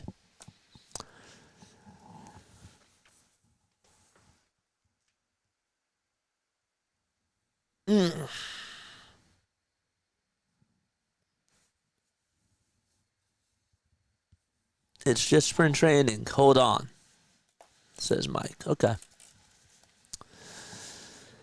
What's on the JJ schedule for this week? We got spring training again tomorrow afternoon. And then what we'll do is we got the Sixers tomorrow night. I hope that you guys will join me for Sixers basketball. Even if you're not even if the Sixers suck, I'm telling you, if you support me, I would really appreciate it. Gio's video said I just subbed. Nice, thanks, man. I appreciate you, dude. 2026, nice. Okay, so that's a part of next year's CBA. Shall we take a look at NBA and NHL scores? We'll do that now. Celtics won 118-105. That's the only game that happened today, right now.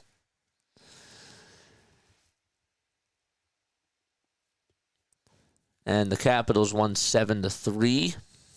Then Alex Ovechkin had a hat trick. It's insane. And those are the only scores. Thanks so much for subscribing, man. I appreciate it. All right, so we got just to hold up. Let's double check. So let's go over schedule again. So tomorrow we got the Phillies at 1:05. They play the Pirates. Then the Sixers play at 7 o'clock against the Bulls. That'll be tomorrow night. Tuesday, we got Phillies against the Rays. We'll do that spring training game. Wednesday, we got Phillies against Blue Jays at 1:07, and then Sixers at Knicks at 7 o'clock. Do both of those. And Thursday, I may or may not. I think I will do the spring training game on Thursday. We'll see, though. Then Friday and Saturday afternoon we're off. Saturday night, Sixers play the Warriors at 8:30. We'll be on for that. And then Sunday afternoon we actually have two Phillies games, but they're at the same time. We'll have to pick one. Cody Stashak is in there to pitch. 55 games he's pitched. The last MLB game that he played in was on May 21st. Of 2022. Orioles lead off the ninth with a single. And the pitch to Beavers is in there for a strike. Throw over the second base, and he is out again. My gosh. That's 2 times today that this catcher for the Phillies has gunned out a runner. Wow. I'm telling you, his pop time is really good. Just something to keep your eye on.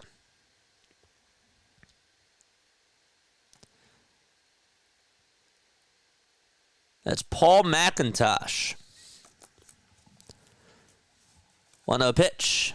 That's in there for a strike.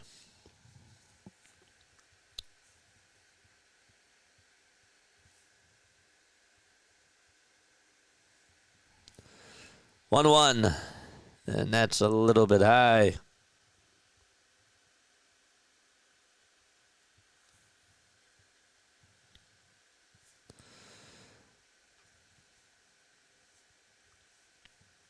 Paul is just 27 years old. The pitch, and there's a line drive hit out over to right field, and that's going to go all the way over towards the wall. And the runner will stay over at second base. And a 1-out double in the top of the 9th. And it's by Beavers. Now Banuelos is going to step on up. Came on in the pinch hit for Basalo. He is a sniper. He had 246 last year. And had 12 homers and 55 RBI. Played for Double-A. The pitch. And there's a slider that just misses outside for ball 1.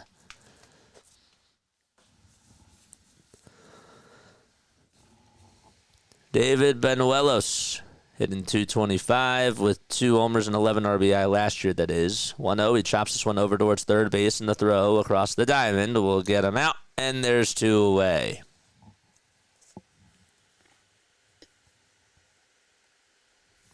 Okay.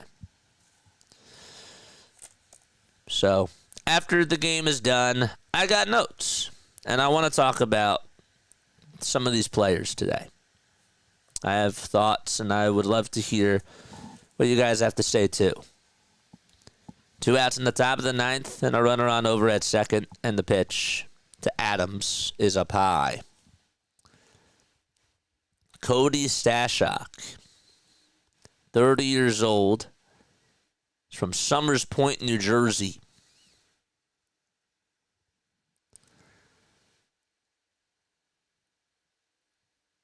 One-0 pitch on the way. Line drive hit out over towards left field. That's going to drop in for a base hit. 1 run's going to score, and it's now 7-3 on the RBI single. Allowed by Stashak. That's his 3rd hit that he has surrendered in this inning alone. And that'll make it 7-3.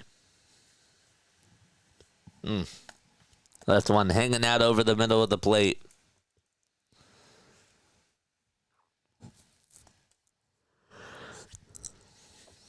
Thursday's the Combine. I just realized that. Holy moly. Wish that we could cover the Combine. Thursday's when it starts. Day 1 is defensive line and linebacker. That starts at 3 o'clock, and it goes till 9. Servidio's up to bat, and he pops up the 1-0 pitch. And it's out of play. Then on Friday, for the NFL Combine, it's day 2, which is defensive backs and tight ends. And then Saturday, as the 1-1 is hit high and deep out over towards right field, and that is a foul ball to make it a 1-2 count. On Saturday for the NFL Combine, you got quarterbacks, running backs, and wide receivers. And then Sunday, it's offensive linemen. I forgot that's a 4-day event.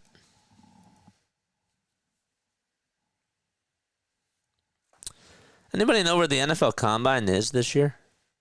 I could just look it up. Once you pitch, it's popped up. Hit over towards the first base side in foul territory.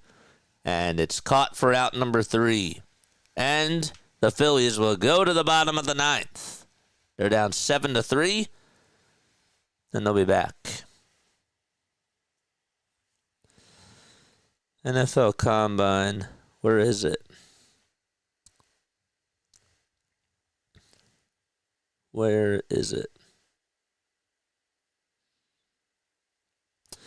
It's at Lucas Oil Stadium. Is that correct?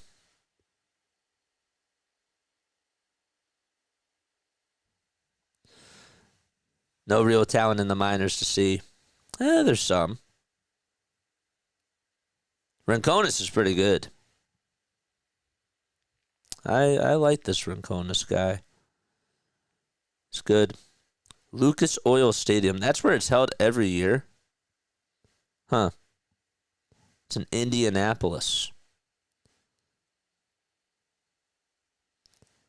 Wonder why they hold it there. Do it every year. Huh.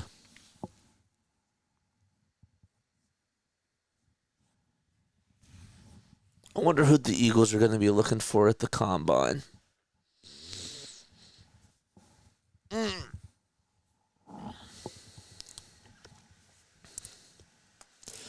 Warriors are signing Australia's Teron Armstrong to a 2-way contract. They just picked him up. According to Shams Charania. Played for the Cairns Taipas.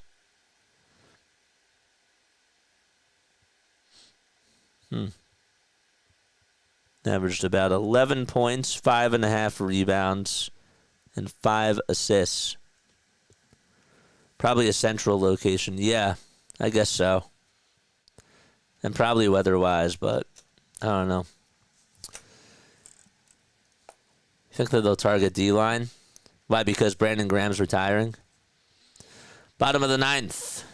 And the first pitch. And that's inside for a ball. Walter Nolan. That's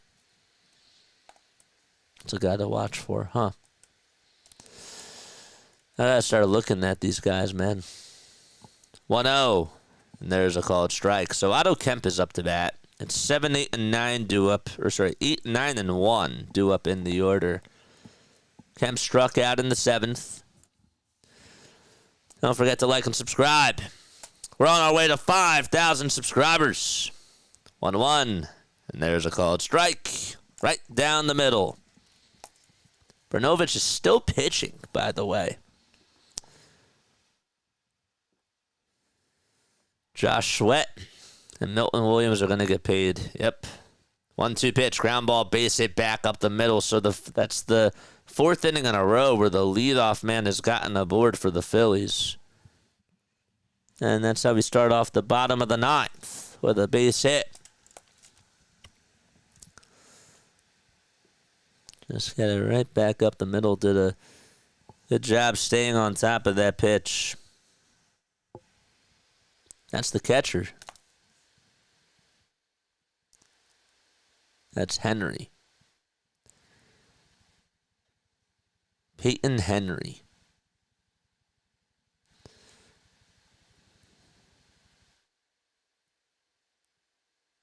Peyton Henry. That's the guy to watch out for. Bottom of the 9th, and the next pitch is up high for a ball. Brnovich still on the mound. Peyton Henry. That's a name to look out for. 27 years old. 1-1. Popped up. Hit out into foul territory, and it goes out of play.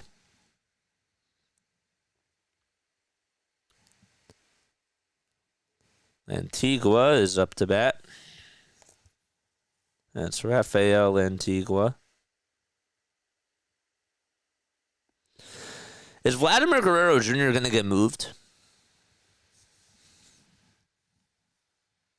If so, I'll take him. I would love Vladdy. 1-2 pitch, and that's high and outside, and the throw back over to first, not in time. Is Vladdy on the move, folks? Would you rather have Vladdy or Mike Trout at this stage in his career? 2-2 pitch, swing and a miss. And Lantigua strikes out, and there's one away.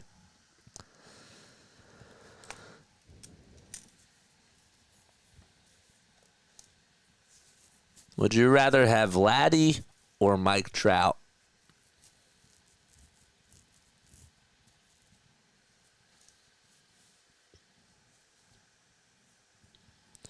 Head back to the top of the order, and Taylor is up to bat. And the first pitch is swung on and missed. I had the pleasure to watch his dad, Vladdy Guerrero Sr., yep, I watched him. Saw him when he was an Angel. Didn't catch the Montreal years, though. The pitch. Now it's a 1-1 count to Carson Taylor. You take my Trout. 1-1 pitch. That's a little bit low, but they call it a strike at the knees. They going to challenge it? No. LA Rams just said that they want Zach Bond. We got to sign him ASAP. Oh, we do. 1-2, and that's outside for ball 2. Justin would take Mike Trout.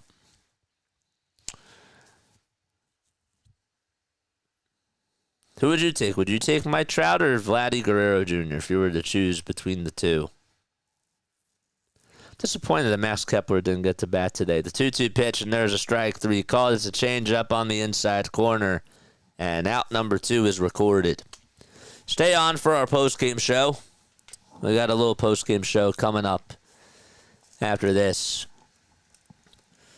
Well, Trout's hurt too much, so I'll take Vladdy. Then you're putting Bryce back in the outfield.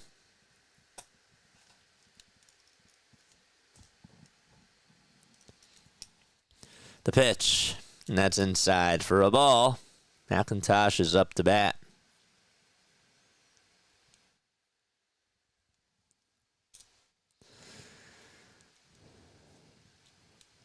1-0 delivery, swing and a miss. Or are you putting Schwarber in the outfield? I'm not doing that. 1-1 delivery, swing and a miss, and the Phillies are down to their final strike.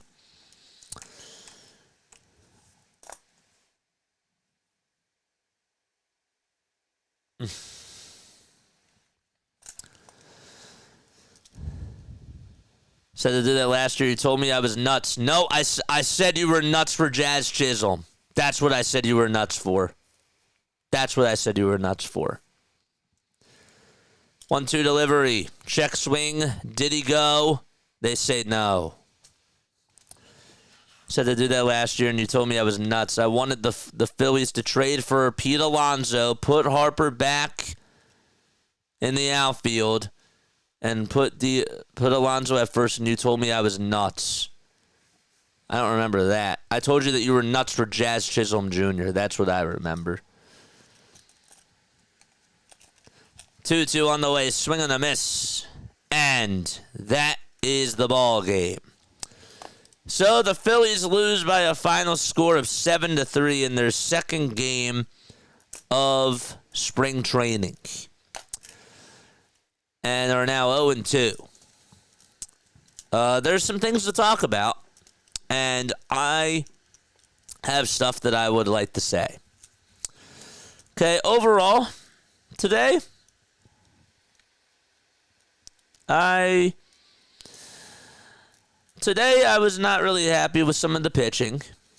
Thought that some of the at-bats that we took in the 6th and the 7th inning when we had runners in scoring position, it looked like we were the same team last year. And again, like I understand that it's the beginning of spring training and whatnot. We were 0 for 5 with runners in scoring position. Correct. I think that's what you said, Mike. I think that's what you said. But anyhow, so let's talk. So let's go to our post game setup right here. Okay. Where is it? Sorry. Okay. All right, so let's start off here. All right, so Tyler Phillips pitched. This is a problem. I know it's only one game, but I'm watching him pitch today. He left some pitches up in the zone. I thought that he did a nice job.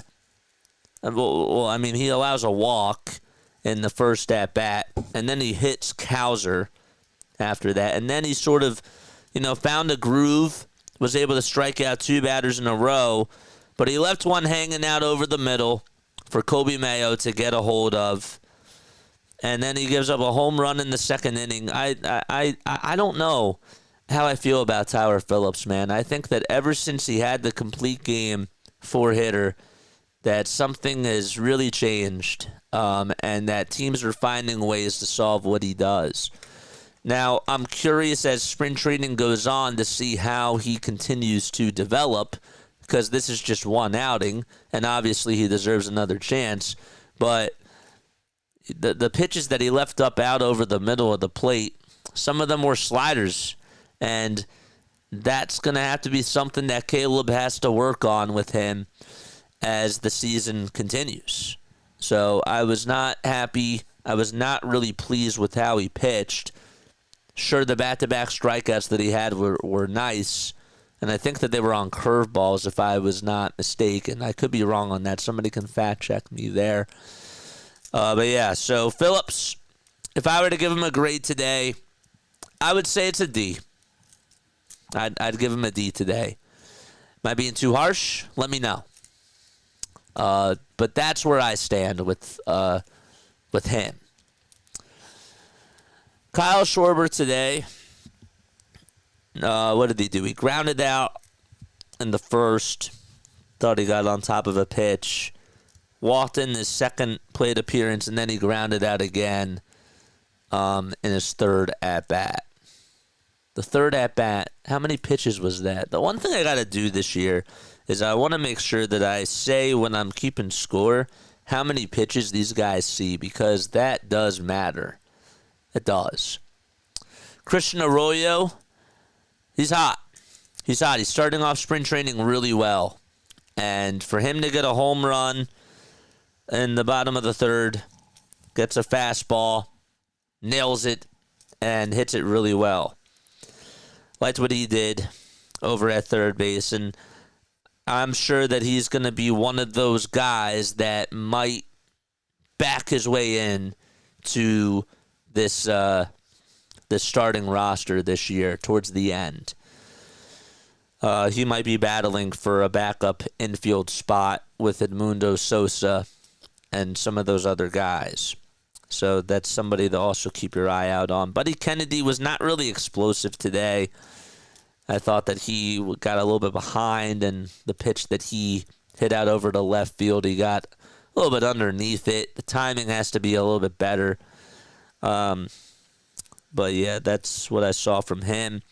I wanted Aiden Miller when he came up in the 8th inning. I thought that was a golden opportunity for Aiden to try and produce and tie the game there. Like, every single at-bat that this guy has now, it's a big at-bat for him. It is, because he's competing over at third base. I don't think that he's going to get the job, obviously, over Alec Bohm, but if he comes up and he puts up good at-bats and he does his thing, I think that he could make some noise. I do. He'll obviously start off in AAA, probably. That's what I assumed this year. But I would have really liked him to produce in that at-bat.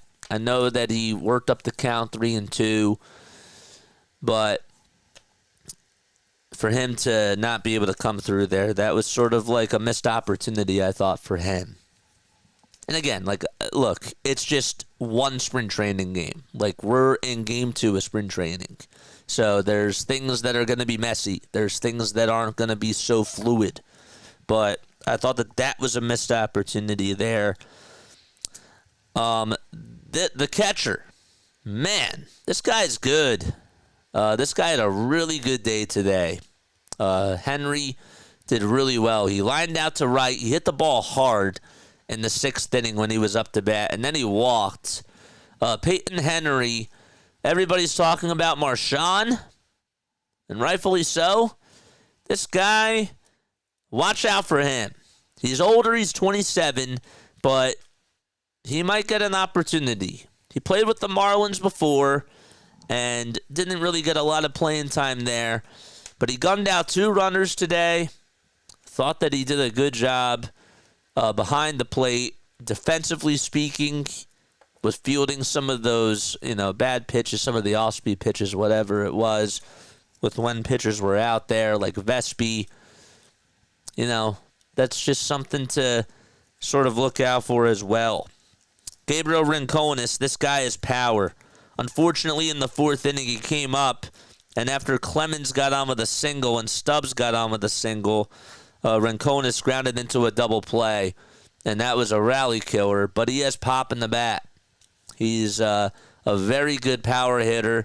He can put one out of the ballpark. You leave a fastball out over the middle of the plate, and he's going to find a way to tear it up.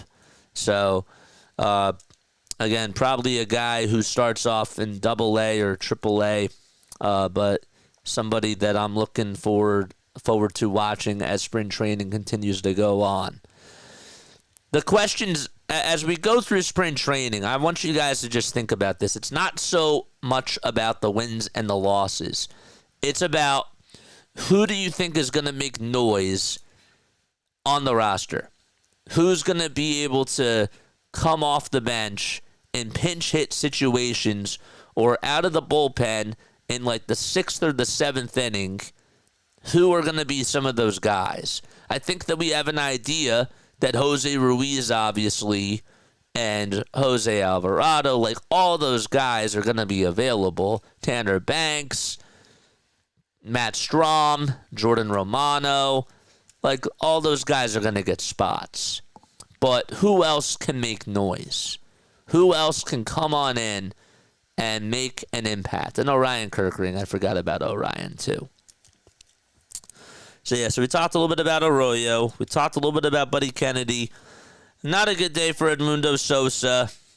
His defense needs to get better. The whole entire defense, it's been going on for years. Yes, it's spring training again. I understand. But the defensive problems just are not so good for this team.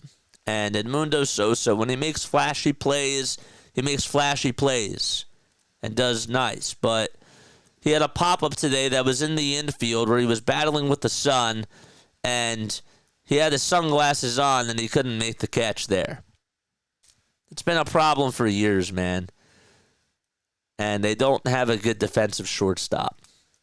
So, I don't know. That's something that kind of bothered me a little bit today.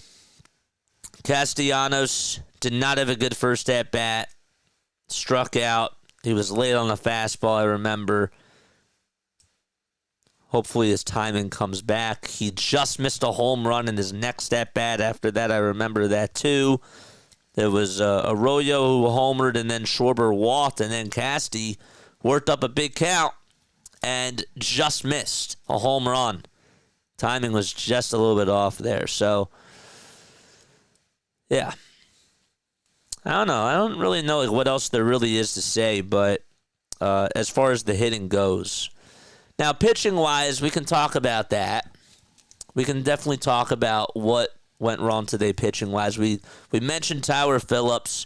I don't know how I feel about him moving forward. I don't think he's going to be a part of the rotation. I think that the starting five is obviously Aaron Nola, Zach Wheeler, Christopher Sanchez, Ranger Suarez, and Jesus Luzardo, and then Andrew Painter when he comes back. Ranger is an interesting guy because of the injuries and how many innings is he going to throw this year because of the injuries, and will he be good to go in October? All those things are valid questions, but Tyler Phillips is not making the rotation this year. Can he come out of the bullpen? I don't know. I think that he could be a trade piece that the Phillies try to use once the deadline comes, but not a good outing for him today. He's under pressure because there's, everything else is set, and Taijuan Walker and Tyler Phillips are sort of afterthoughts, So if those guys want to make noise, they got to make immediate impacts, and they got to be lights out. And that's where it has to be. And I did not think that he had a good day today. I didn't think that he was good at all. I'm going to get to your comments in just a little bit, too, so don't you worry, because I want to hear what your thoughts are as well. What else? What else did we talk about? Justin Crawford played today. He had a couple of nice plays. He did some good things out there, and I was really impressed. He had that nice single down the third base line in his first at-bat, which came in the 7th inning. And then he put up an at-bat in the 8th inning where he struck out looking. It was a fastball on the outside part of the plate. I forget who was pitching, but I wanted him to try to take advantage of that pitch, and he just did not. He couldn't do so. But overall, I thought that he had a nice day. I'll be looking for him to see how he develops during spring training. I think that this year he'll start off in Double-A, if not Triple-A. At the very least, Double-A. That's where I think that he'll be. Maybe he'll get a few at-bats in High-A, and then he'll work up to Double-A. But maybe in like 2 or 3 years, he'll be in the majors. Unless he has just an explosive spring training. So Painter is supposed to come back this year. It's not supposed to be until late. So, but yeah, he's gonna come. He's supposed to come back during the summertime. That's what the reports were last time I saw it. Let's talk about the pitching today. So Kyle Tyler pitched. Tyler went, how many innings did he pitch today? He went 2 innings. He gave up 2 hits, 1 walk. The pitching today really wasn't like, there wasn't really anybody who stood out to me. McMillan gave up a walk. Garnett gave up 3 walks. Mayer only went a third of an inning. That Francisco guy was pretty good. Carlos Francisco, he threw some hard stuff. He had a sinker. He had a fastball. I liked his slider that he threw as well. Maybe another developmental piece, but somebody that I thought had a standout day today and actually was probably their best pitcher today. You know? Thought that he did some nice things. He pitched in the 8th inning. Stashak, this guy's older. Gave up 3 hits. Could have honestly gave up like 4 runs in that 9th inning, but good time for Rob to use him. Give him a chance, give him a shot, see what he gives you. And he didn't. And that was a good situation, I thought, for him to come on in. Yeah. So, that's where I stand with this team. So, I don't know. What were your thoughts? Let's get to people's thoughts on this game. Good show, JJ. Good show. Asia, prayers out to you and your family. You know that we've been sending out prayers for you all week, man. We mean it. What's going on? What's up, Michael? What's going on, Charles? What's up, man? Good analytics, JJ. For a preseason game, you're right on. Casty is the best. Yeah, I was... I wanted him to get that home run today. He just missed it. He did. He just missed it. Marsh this year. A lot to look out for this guy. And I like Brandon Marsh. But my man cannot hit left-handed pitching. There's no doubt about it. He is so bad at hitting lefties. And I am really concerned about what's going to happen at that position this year and who else can provide noise. Like Cal Stevenson today had a chance to make noise, and he did not. He didn't play well at all. I haven't really been a big fan of Cal.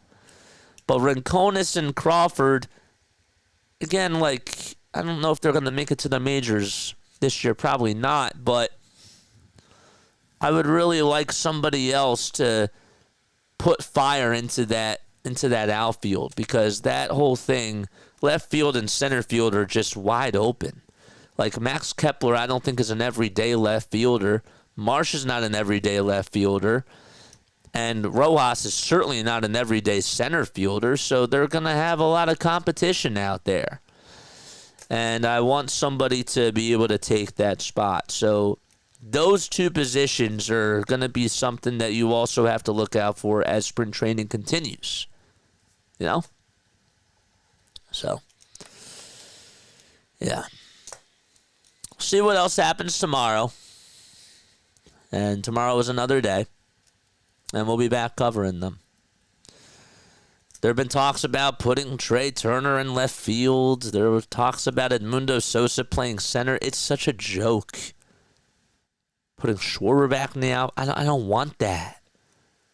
I don't want that. But this defense is a problem. It's not good. And Rojas plays good defense. Unfortunately, though, JJ, he did great in the fall league. How's he going to do this year? Does he deserve a shot? He does. But the leash has to be short. It has to be short. Tell me what your thoughts are about this game, though, man. As a rookie baseball watcher, I'm all I'm all lost in the double A and triple A stuff, but I'm ready to watch and learn. Okay, so there's a minor league system, right? So there's high A, there's double A, and then there's triple A. And then you go to the majors. So that's like where you start off. There's really rookie ball, high A, double A, and then it's triple A.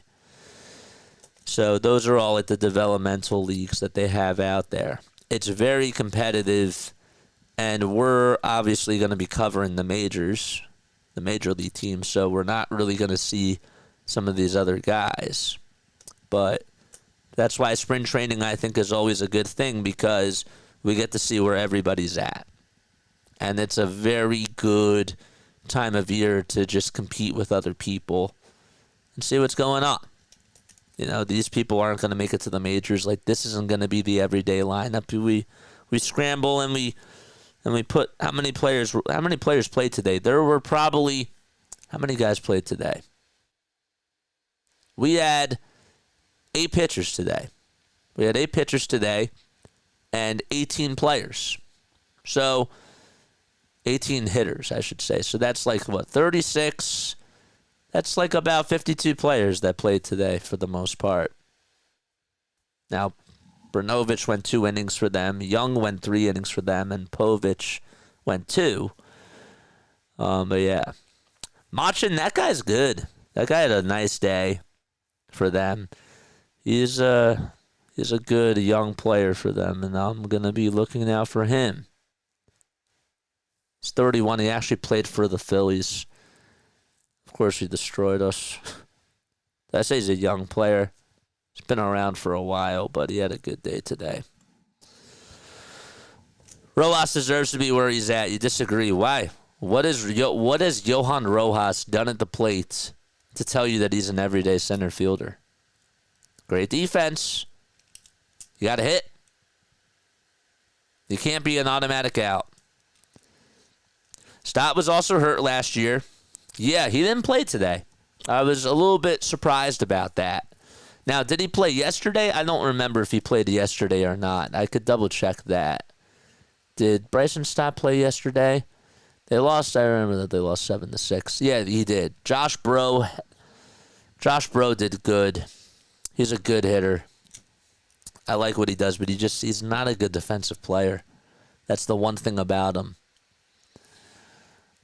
Buddy Kennedy had a good day yesterday. Kepler, I think, had like two runs batted in yesterday as well. So, yeah.